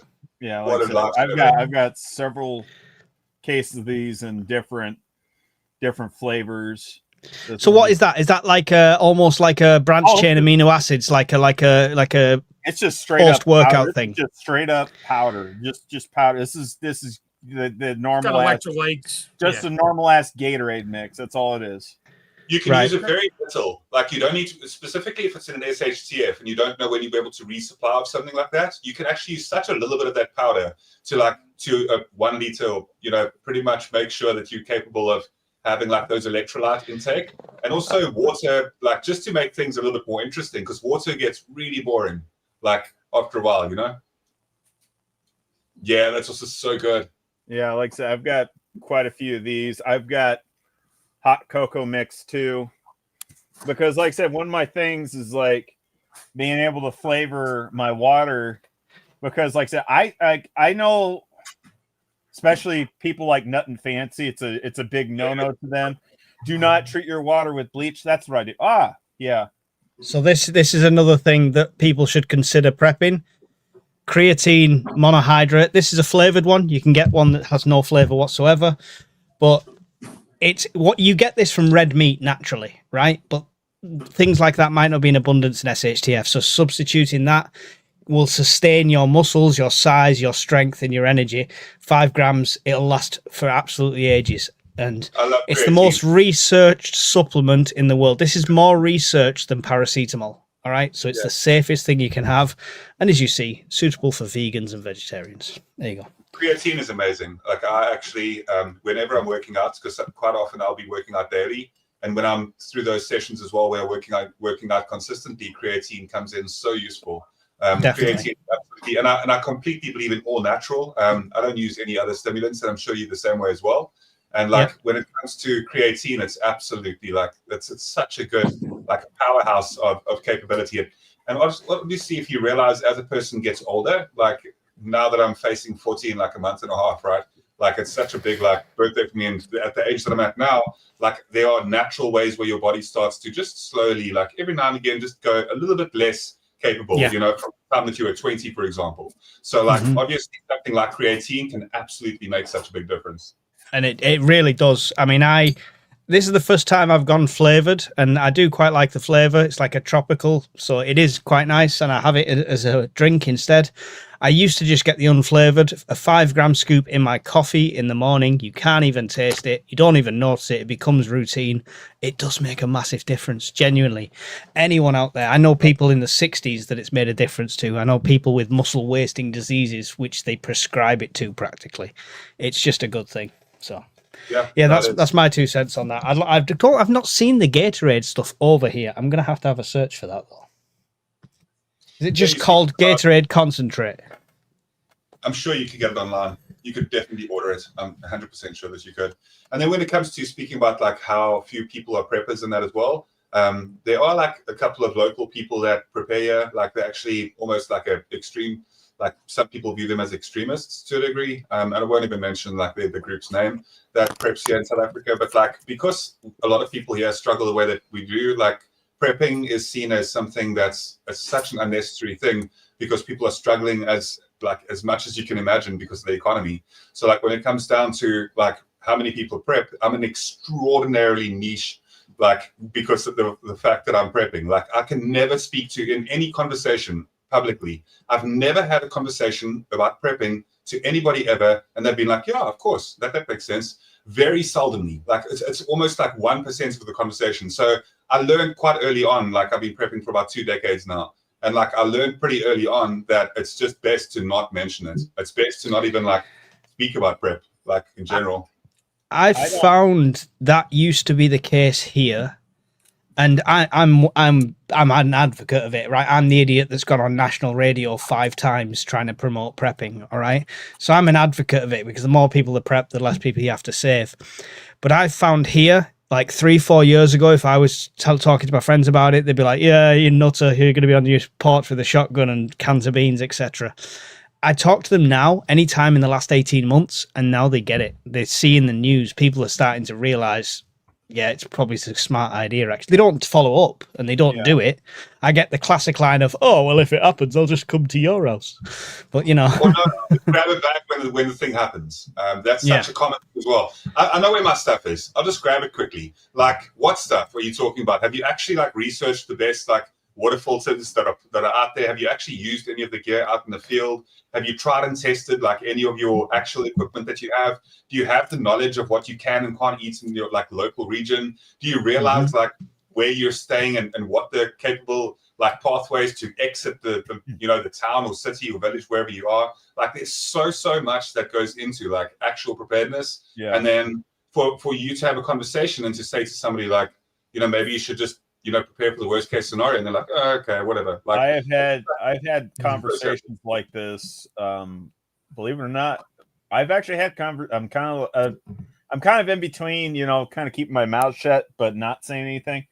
But I've had it where I had I had a reefer unit on my trailer breakdown, so I had to go to a mechanic shop, and while I'm waiting for the electronic payment to go through because the company's got to pay for the reefer to get repaired, I'm sitting here and I'm chatting with this mechanic who found out he's a former Marine, and I didn't say anything. He brought the conversation up, and I lightly kind of led into it, and it's like before I knew it, bam, we were just having a full-blown conversation about preparedness. It's like, he's like, he's talking about, like, I think he was way more ahead of the curve than I was. It's like he already had bunker, he already had cache systems already set up, he already had places for his wife and daughter to hide out, and he was just gonna basically take on the world. It's like, damn, okay. It's like Nice. Yeah, I think you're way ahead. I mean, it's like, but it's just like that's when we started conversations about CMEs, EMPs, and all that stuff like that. And it was just like it was great. It was refreshing. But like I said, that's the way I kind of am. I might loosely lead into it a little bit, but like I said, there's some people. It's like anymore now. It's like I think a lot of people are starting to see the utility of it. You know, especially now. Bushcraft 101. That is Someone one of the just for the comment that was in there.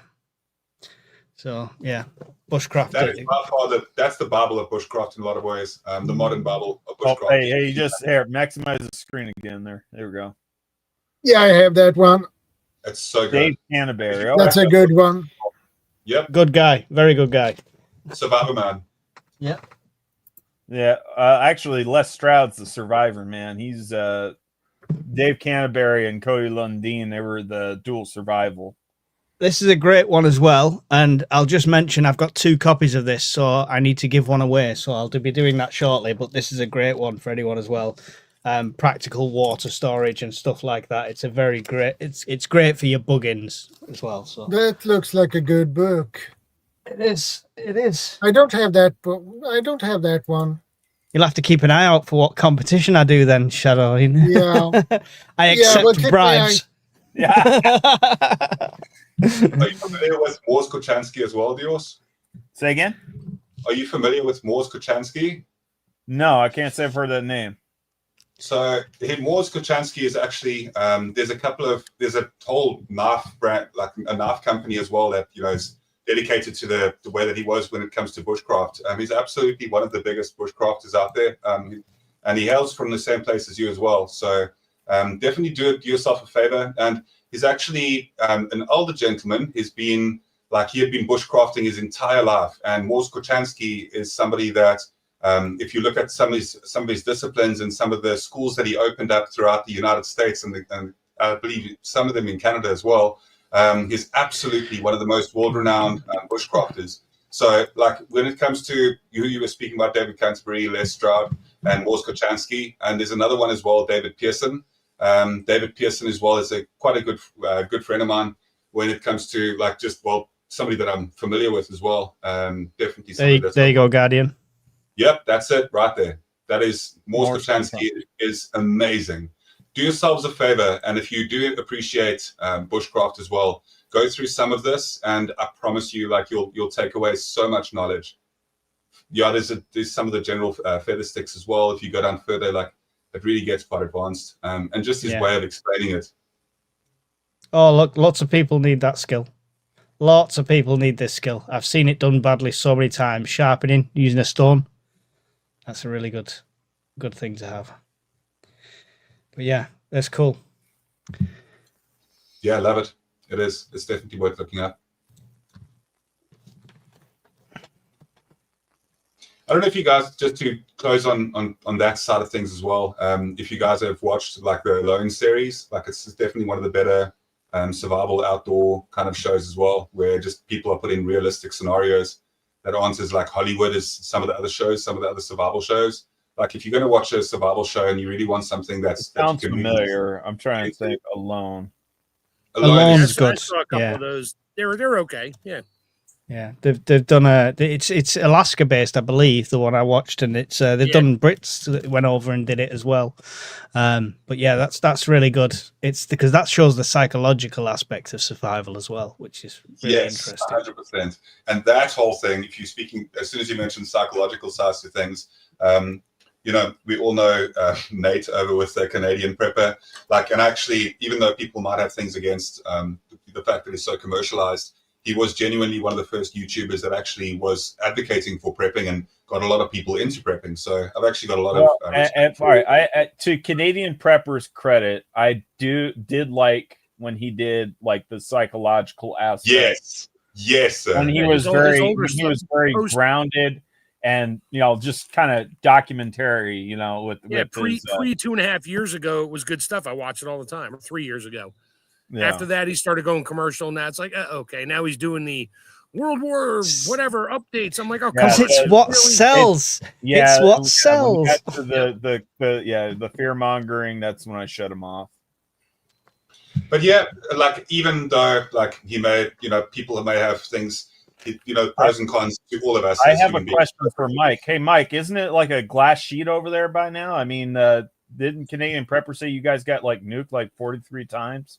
Oh yeah, we've been in and out of our bunkers more times than the local hedgehogs have been up and down underground. It's just, it's absolutely insane. I love it when people half know the news and put a spin on it. And I watched some fear mongering channels that weren't preppers, but they are these news hog ones. When there was the stuff with the royal family, and they're jumping on it and they're coming up with these conspiracy theories. And I'm trying to comment in like, I'm sat in England right now. This is not happening. You're full of crap, but it just gets completely blocked by the moderators. It's all like about what is clicks. it? Dabu 7 or something. Yeah, Dabu 7. He's another one. Yeah. Yep. Oh, and this is happening man, here. like This is that, happening. I've got some things to say about him. Like he was the only thing I got out of him a long time ago is when somebody sent in something when he wasn't too wackadoodle, and there's UN vehicles parked in near this truck depot in Maryland. I'm like, well, shit, that's like 10 miles from my fucking house. Yeah. I drove over there, and yep, he wasn't kidding. They were parked everywhere. It was like Dabu 77. Is that who it is? Yeah, Dabu 0777. Yeah, he calls himself Dabu 7, but I think it's like Dabu 77 or Dabu Underground World News. Yeah, that's him. Yep, that sounds like him. Yeah, oh man. Its graphics are fresh from the 80s. I love it. Oh yeah, that guy absolutely grinds my gears, man. Mm-hmm. I've got to say, Dios, like that whole thing about that psychological element to it, to everything that we do, like the true deep dives into the psychological like elements of why people prep and why you should and what people go through and what people have been through in history as well, right? So it's just like that element in the human mind and the way that people approach certain things. Like that is genuinely like the type of content that I enjoy when it comes to like the mind frame and the mentality that people have. Yeah. No, like I said, I was gonna say with Dabu, man. Like I kind of shut him off though when he started accusing back in 2000. I think it was 2022 when he was accusing the U.S. military veterans for the upcoming food shortages. And I'm like, hang on, wait a minute. What have you done, mister? You've been a freaking professional, what do you call him? Damn it. YouTuber. No, not YouTuber, but fearmonger. Not fearmonger. I mean, he's been that, but what the hell you call it? When they're constantly going to protests and rallies and what the hell you call it? Agitator. Not agitator. No. Gosh, dang it. I hate it when I forget terminology. Oh, it's going to drive me nuts. That's those chemtrails messing with your brain. No, I think part of it's probably the TBI, to be honest with you. That's what happens to me. I forget my train of thought and some shit. But no, I don't think that guy has worked a full-time job in his entire life. He's just been. He makes money off of YouTube. He's been on YouTube. He's been going to these stupid rallies and protests and all this stuff, and he's like trying to act like he's cutting edge of news and everything. And maybe he was at one point in time.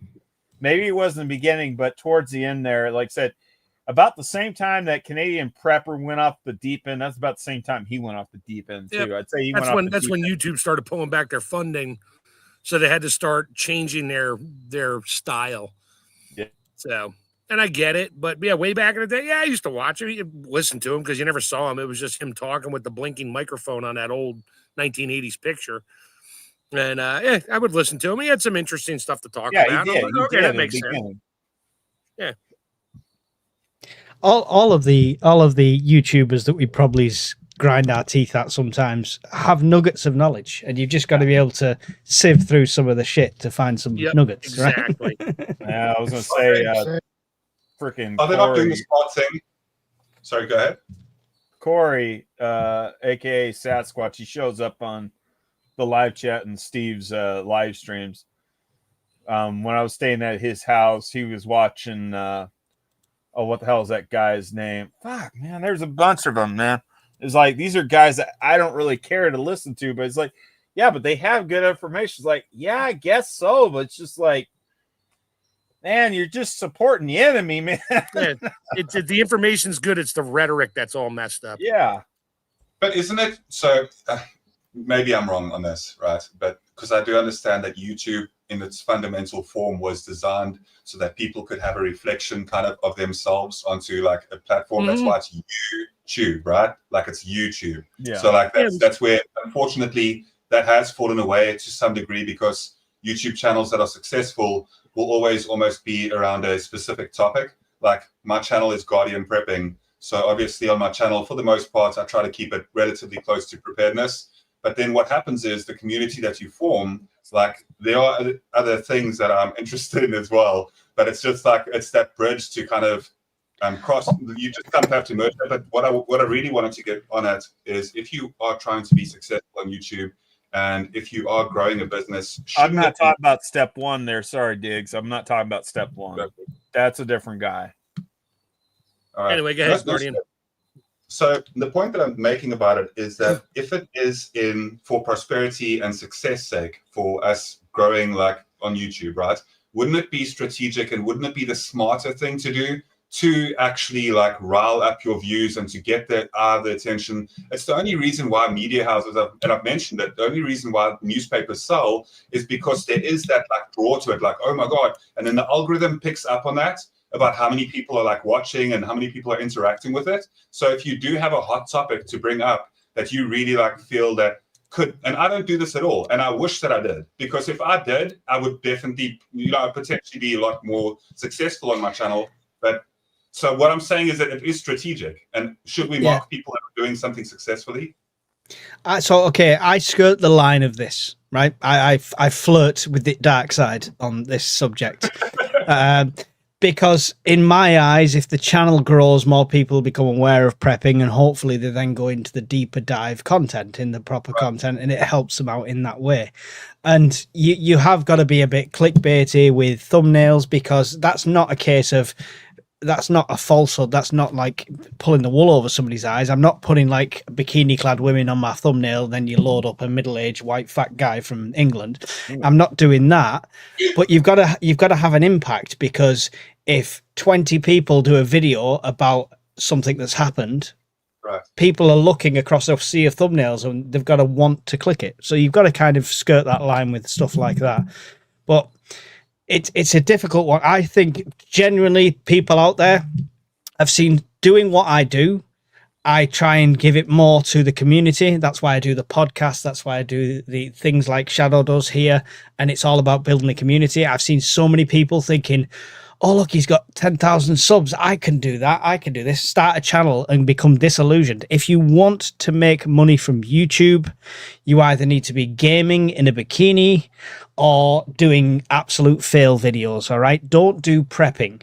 It's a rare case that somebody like Canadian Preppers up to millions of subscribers. It's a very rare case. Started so long ago before YouTube went that direction. And because he's so big, he will dominate anyone in that market in the region. Same with City Prepper, same with Urban Prepper USA, not UK. Yeah. Well, I mean, that's it. And so you're never going to make money off it. I make a bit of money. I've open and honest. I've even shared my screen that tells people how much money I've made in 1 month. It pays for everything I do. This software that Shadow's on at the moment costs, I mean, I think it's up to about 60 or 70 quid a month now, isn't it, Shadow? They keep putting the price up for StreamYard. But you work your ass off, Mark. Like you can see that you work your ass off on your channel. Like you definitely put so much grunt and like heart and like sweat into what you're doing that it's not something that's easy. Just like put up a video and then boom, there we go. And what I'm saying to people, if you love to do that, do it, because that's the only thing that's going to keep you going. You're not going to be a YouTube millionaire starting a prepping channel. Now, I'm not bothered about competition. If you want to start a channel tomorrow, let me know. You can come on the podcast and I will promote you till the cows come home, and I'll send you as many subs as I can. It's what I like to do. But I just want you to be grounded in reality that you're not going to start a channel and 2 weeks later be CP level. It's just not going to happen. I started my YouTube channel, I think, I'm going on like 13 years ago now, the Chef Tech one. I just chose the name. I got lucky because I chose it. Nobody else did. And I did that. But it was back then, it was more for like, you know, you're watching cat videos and just fun things. And I was putting like my videos up of like my dog towing me on my skateboard. Since I never took it down, I just made it private because I put a Pink Floyd song on there, not knowing anything about YouTube. And man, they ripped that music off of there in a heartbeat. Copyright, Okay, sorry about that. So I just made it private. I had one of a chipmunk, one of a squirrel. It was more for my family and that to look at. And just that was it. But now it's like, I don't even want to put that shit up there anymore because think about it. All these videos from 13 years ago, there's got to be almost trillions of videos that they are storing somewhere. Where I could pull up my video that's been online now for 13 years. It's still there. The quality's good. Everything's fine. Where are they storing this stuff? They must have these massive data centers to hold it. So yeah, they need their money. That's the advertisers and all that stuff, but they make money with the advertisers. But they if you read the fine print, they own your video. Once you post it, they own it. They own all of it. So that's why I'm like, I'm really not. I'll put up some random stuff, but nothing, personal.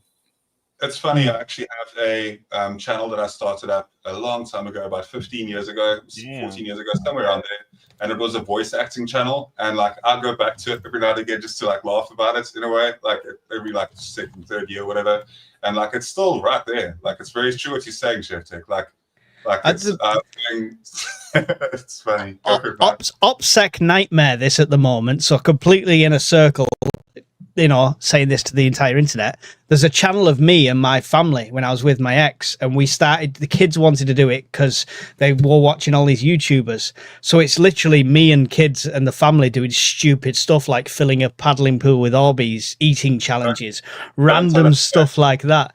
And I love it because every so often it doesn't get any traction at all because I did it because it was something to get the kids involved with. But I love going back every so often and just watching it. It is a great bank of memories. It's like home videos for public viewing. Yeah. We're in the first generation, as long as YouTube stays up. So we're speaking about like obviously EMPs and that type of thing. But like realistically, we are the first generation where we are able, like if you look at like for example, I've got that very small fitness channel that it's more for accountability than for like trying to grow it and do things like that. But for the most part, like just the aspect and the fact that our great grandkids and our grandkids, as long as YouTube stays alive, will be able to come back. You can't go and see your grandfather now on a live stream. Like you can't go back and like go look at your great grandfather and see what he was doing on YouTube or anything like that. There was nothing like that.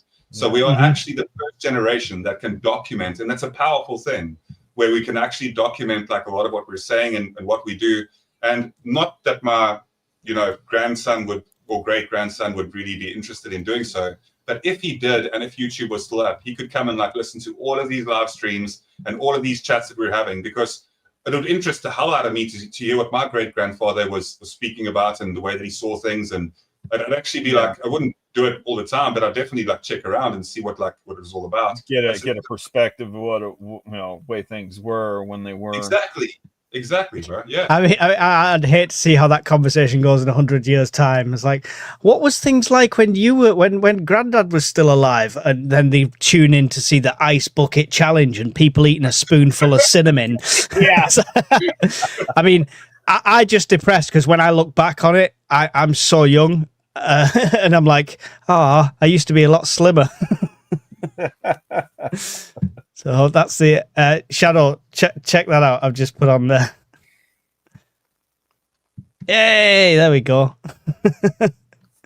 190 subs, but we did loads of random stuff. But it's just good memories. And to share the age is this kid here now is the one that's made me a granddad. So this is a long time ago. How long ago was this channel? I don't know where you see that. Is that your channel? 2017. It's not that long ago, really, but what's that? That's your channel? Yeah, it was. Yeah, I can't remember. I have no longer have the access to the email, so I can't get back to it. So it will live there forever now without anyone being able to touch it. That's my other channel as well. That was the whole health side of things. But yeah, that got to that got to 1,000 and then just hit a brick wall, and I just left it. And that's the news. We don't need the news. Sorry. It's so good to have this channel and have accountability in that way. I found that, like, even through my Guardian Quest challenges and that, and doing that type of thing, like, it's just nice. It was great. Yeah, definitely. I lost 3 stone on Keto Guardian. And I was looking for channels where it wasn't some super ripped, no offense, American guy going, yeah, if you want to look like me, you've got to eat like this with frigging washboard abs. I was like, where's the fat middle-aged guy with no time and 3 kids? So I was like, right, I'm going to make this channel. And I thought I'll do it fat to fit. It just never quite got to the washboard abs moment, but it was good to... It made me stick to my diet because I had to make videos. It made me go to the gym because I had to make videos. It was literally like having a gym buddy poking you in the back. So it was good for that. So I don't know if you are actually aware of, I don't really speak about that at all on this channel. But what you can do is, if you go to Guardian Fitness is pretty much exactly that. Where I'm on day, yesterday I uploaded the day 400, which was 84,000 push-ups documented on that channel as well. And it's just like that was the same thing. I've seen it. You're insane. Yeah, so I'm still going to try and do it. I really want to break the world record, and I really mean it. Like I will one day, and I just got to try and like consistently keep working up to that. That's mad. So day 400, 1 day ago, 84,800 push-ups. Wow. Yeah, that's it's been a long time. It's the most boring content you could ever watch to some degree, because it's obviously just like, it really is super boring because it's just somebody doing push-ups. And push-ups, you actually need to balance it out. You can't just spam push-ups. You need to do things like dead hang and active hang and actually get like a full workout in to some degree. That's where walking is also really important. And like you'll see like a lot of like the other acrobatics and stuff that I do.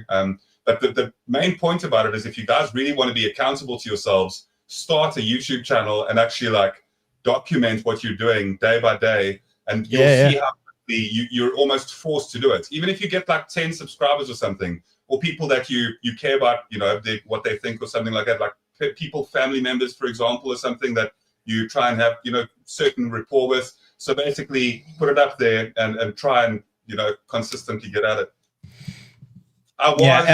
What you're saying, Mark. I was overweight. Where I started that, go to day 1. If you ever at that channel, go to day 1 and see where I was, and you'll see exactly what I'm saying. That like I was overweight. Like I was definitely overweight. I could feel like I was. But you can. I'm literally hovering over the thumbnail, and just the shot of your body in that, you can see it's not as defined and stuff on day 1. Yeah, definite. That's insane. And if you look at day 365 on that channel, you'll find the end of that first year where I did it every single day. And then I took a really long break. I took about a year. And then now recently I've just gotten like from 365, and I'm working like the last 25 days or whatever, 25 to 30 days I've been getting back into it. But I left it for about a year because of like responsibilities and that. So if you look at day 3, I know, I feel you. Yeah, exactly.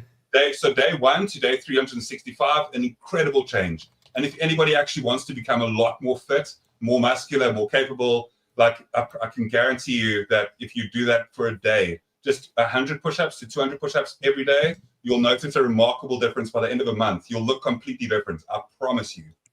Challenge accepted, Guardian. I need motivation. I'm going to take that on. Come back to me on the 8th of December and we'll see. You never need to listen to anything else I ever say to you again, Mark. I promise you, if it doesn't work, no, I'm willing to put like my actual name on this 100%. That if you go through, at least just anybody listening to the chat as well, just try it and I really mean it, just for 1 month, try to do 100 push-ups, which can be 5 times 20 push-ups, right? That's all it is. 5 times 20 push-ups. Do that every day for a month, and I can guarantee you that your whole structure will change. The way that you feel, you'll feel younger, more vibrant, more capable, more confident, I promise you this. Mark my words. Like in 1 month, you'll feel like a completely different person just from push-ups. It's the reason why the militaries and the reason why the prison systems, they all use push-ups for that reason. Calisthenics, because they don't have weights. You don't have to do like any sort of you're using your own body weight. You don't have to, bro. Exactly. I've popped the link in the private chat for you to have a look at after Guardian. It's only a minute video. That was my transformation initially, so you'll see the difference that I went through there. There's no washboard abs, so spoilers, you know. The keg just gets smaller. Well done, dude. Get back to it, Mark. You got it, bro. You can absolutely do so. You're way young enough as well. I have to. I've got my interview with the army on Tuesday. I've got an army fitness test to pass that I passed when I was 17-year-old last time. So there's a couple of years on me since then. No, you got it. I know you do. You'll ace it, brother. I'm gonna do it. I'm gonna do the push-ups all this month. I promise. You have no idea. You think I'm kidding. Like, and I didn't use anything else. No, I didn't use like any stimulants at all. But creatine. Oh, creatine's good. I'll give you that. Yeah. Creatine's good. Also try to avoid sugar. Like try to avoid sugar is obviously really, really bad. So try and cool down on the sugar if it comes to coffee, maybe just one sugar in your coffee. And I don't have any sugars because of my time doing keto. I got in the habit of no sugars and stuff like that, and I see the missus put sugar on cereal, and I'm like, you're putting sugar on sugar, then pouring liquid sugar on it. Also bread. If you can cut down on bread, try not to. Bread and milk, yeah. Bread's a bad one. Yeah. But yeah, I'll sorry, we're completely off. Shadow's thinking this is the wrong channel, guys. We'll stop talking about fitness stuff. Fitness is a prep. It's a good prep to have, by the way, everyone. It is the prep. It is the most fundamental core of every prep. You can, if you have all the gear and you have all the storage as well. And I hear what you're saying. We will get back to that in a second. But I absolutely think that it is the fundamental of everything we're doing. It is definitely comes down to what happens if you're in a situation, close quarters combat, and you have no ranged weapon, whatever, and it comes down to man versus man or any situation like that. You're going to need that fitness. Yeah, definitely. So we're truly still on top.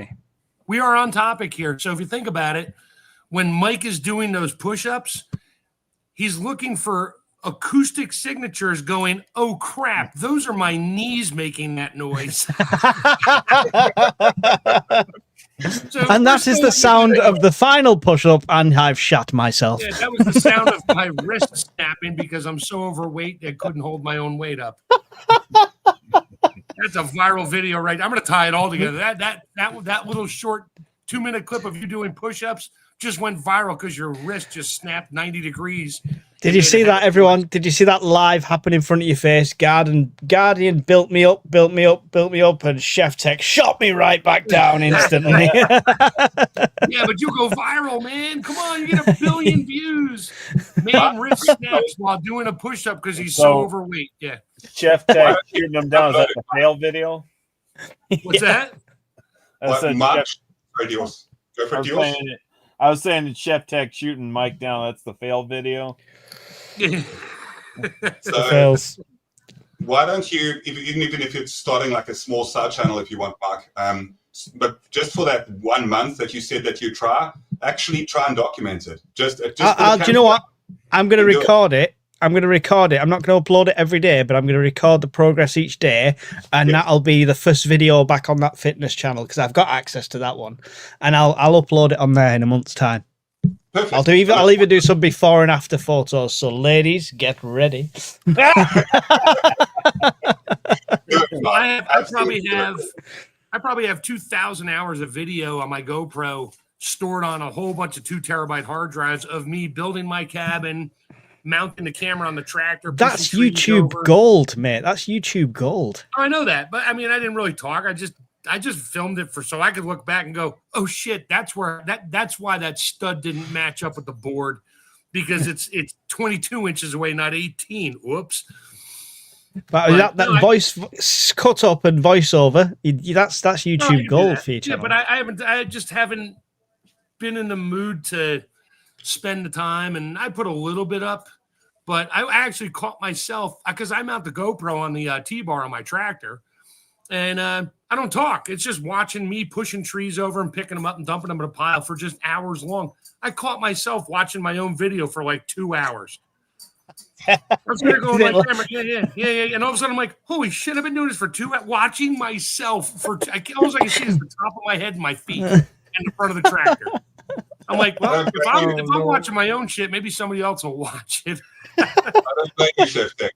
I really don't blame you for that. And that's actual proper calisthenics. That's moving around, picking up heavy stuff, like actually using your body, like moving around. That's the best thing you can do.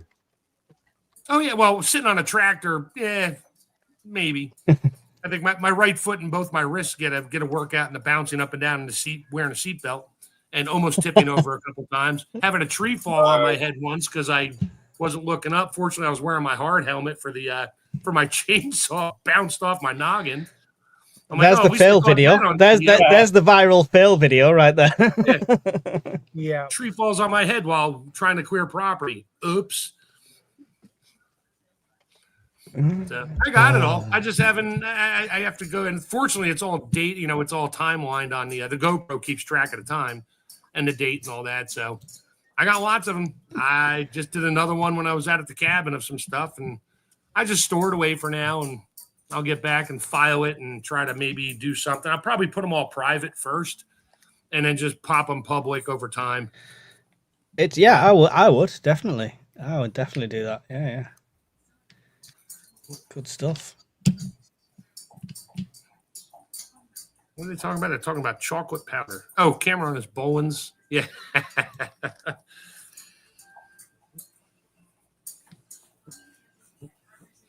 Well, I'm gonna hop off here. Wife's gonna be home shortly, and I got some more stuff to clean up. And no problem, Chef. Okay, thanks for having me on, Shadow. Problem, Yeah. Later, George. I'll probably see you tomorrow night. Mike, I'll see you when you go on again. And Guardian, good to see you again. Always good to see you, Chef. See you later. Alligator. Oh, that old school. Yeah, that's old school. Yeah, so I'll close my side as well with this, which is that obviously I'm well aware, like Mark, when I say that, when I recommend to you for you to like actually check that, like watching that journey and that's as well, I realize that there's that level of people don't like people being egotistical, and I get that completely too. And I think that it's very easy to, like, for people that aren't doing something that another person is, there's a certain underlying jealousy and type of resentment that naturally occurs. And actually, like, you will find a bit of that. You will find that, like, if you're getting into shape, even if you are actually like pushing yourself to do something like that, you will find people that actually have almost a negative. Yeah. So when I started that fitness channel, I was managing a Sunday League football team, and about 3 months into the channel, one of the team players found it. So I got stick galore off all of them, right? Constantly. Because, they would just take the mick out of my intro and all sorts. But I thick skin. It's all right. That's I just made them do shuttle runs. That's fine. Yeah. So just obviously, like, when it comes down to people, you always got to take them for where they're at as well, and just be like, just understanding. So if a person is being like a bit grumpy with you or something like that, some people just like would find it easier to complain about people doing something like that than actually do it themselves. But it's just like, it is something, I promise you, Mark, I can give you my honest word that if you do it for just 1 month, and just, even if you start off like every day 50, like 5 times 10 every day, like it makes, because it's an amazing form of cardio. So I really wish you the best with it. And I mean it when I say try and like record it, and you notice the difference. In 1 month, you'll absolutely see a huge difference. I promise. You'll feel a lot younger. Yeah. I'll document it. I'll show you the video, and I'll either be saying, "Guardian, look at this, thank you," or I'll say, "Guardian, look at this, you're full of crap. It didn't work." No, I'm joking. No, if it doesn't work, that's why I said if it doesn't work, you never need to like. He says, "Yeah, but Mike, you're doing push-ups straight into an ice cream bowl." What was the thing about you doing keto again? Yeah, and you can make keto ice cream. It's made out of cheese. So there you go.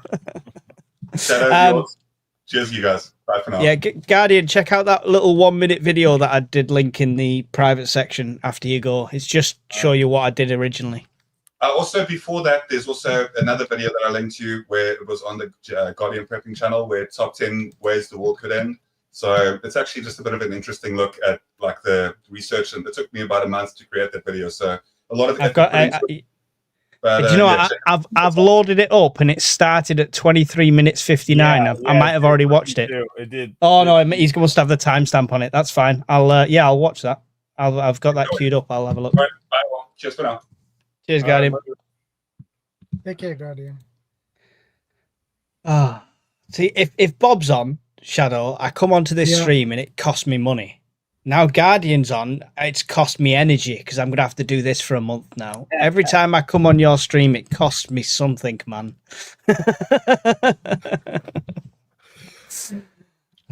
Love it. Yeah. It's a great group. Yeah, it is. I agree.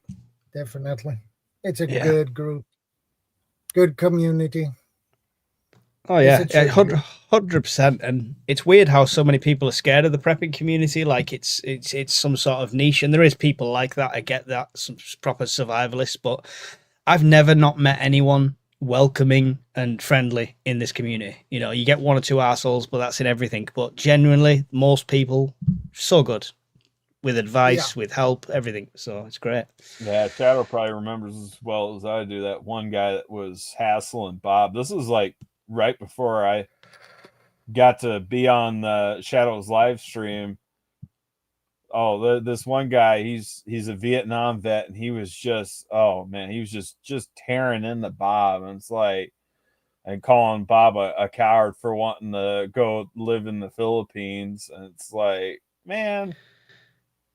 You get them. You get them, unfortunately, and they're the people. He was claiming to be special forces, and he was a sheriff's deputy, and blah blah. Okay, maybe he was a sheriff's deputy, but I doubt he was special forces, because most of those guys that I should say I've only personally ran into one confirmed special force. Well, no, I'll take that back. I ran into two confirmed special forces guys. Two. Yeah, they were both tight-lipped. Yeah. It's the Walter Mitties of the world. We know what we're talking about, right? Yeah. We're talking about the people that have, if you've been to Tenerife, they've been to 11 Reef, or if you caught a fish this big, they caught a fish this big, right? Yeah.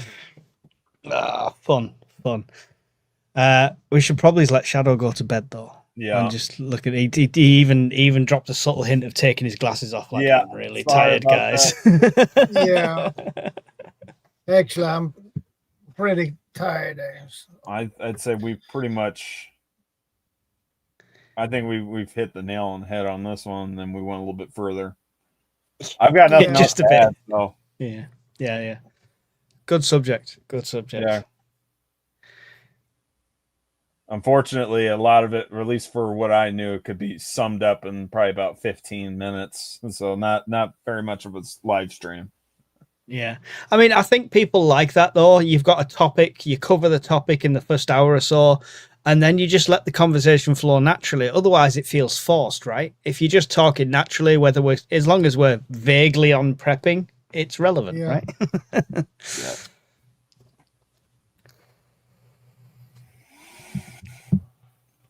Right, I'll jump off and let you do your goodbyes and stuff, because I'm going to go and watch Guardian's video before I hit the hay. So everyone from my side, thank you very much for tuning in. Shadow, thank you for having me, sir. It's been a pleasure as always. It's always a pleasure. Yeah, thanks for having me on there, Shadow. Yeah. Good to see you again, Dios. Bye, guys. Later, Mike. Bye, Mike. All okay, right. guys. Oh, go ahead. Oh, I was saying, later, man. I'm sorry. Okay, guys. Thanks for stopping by. I appreciate it. I will see you next Saturday, same time, same channel, a new topic. And remember, be part of the solution, not the problem. And we are out.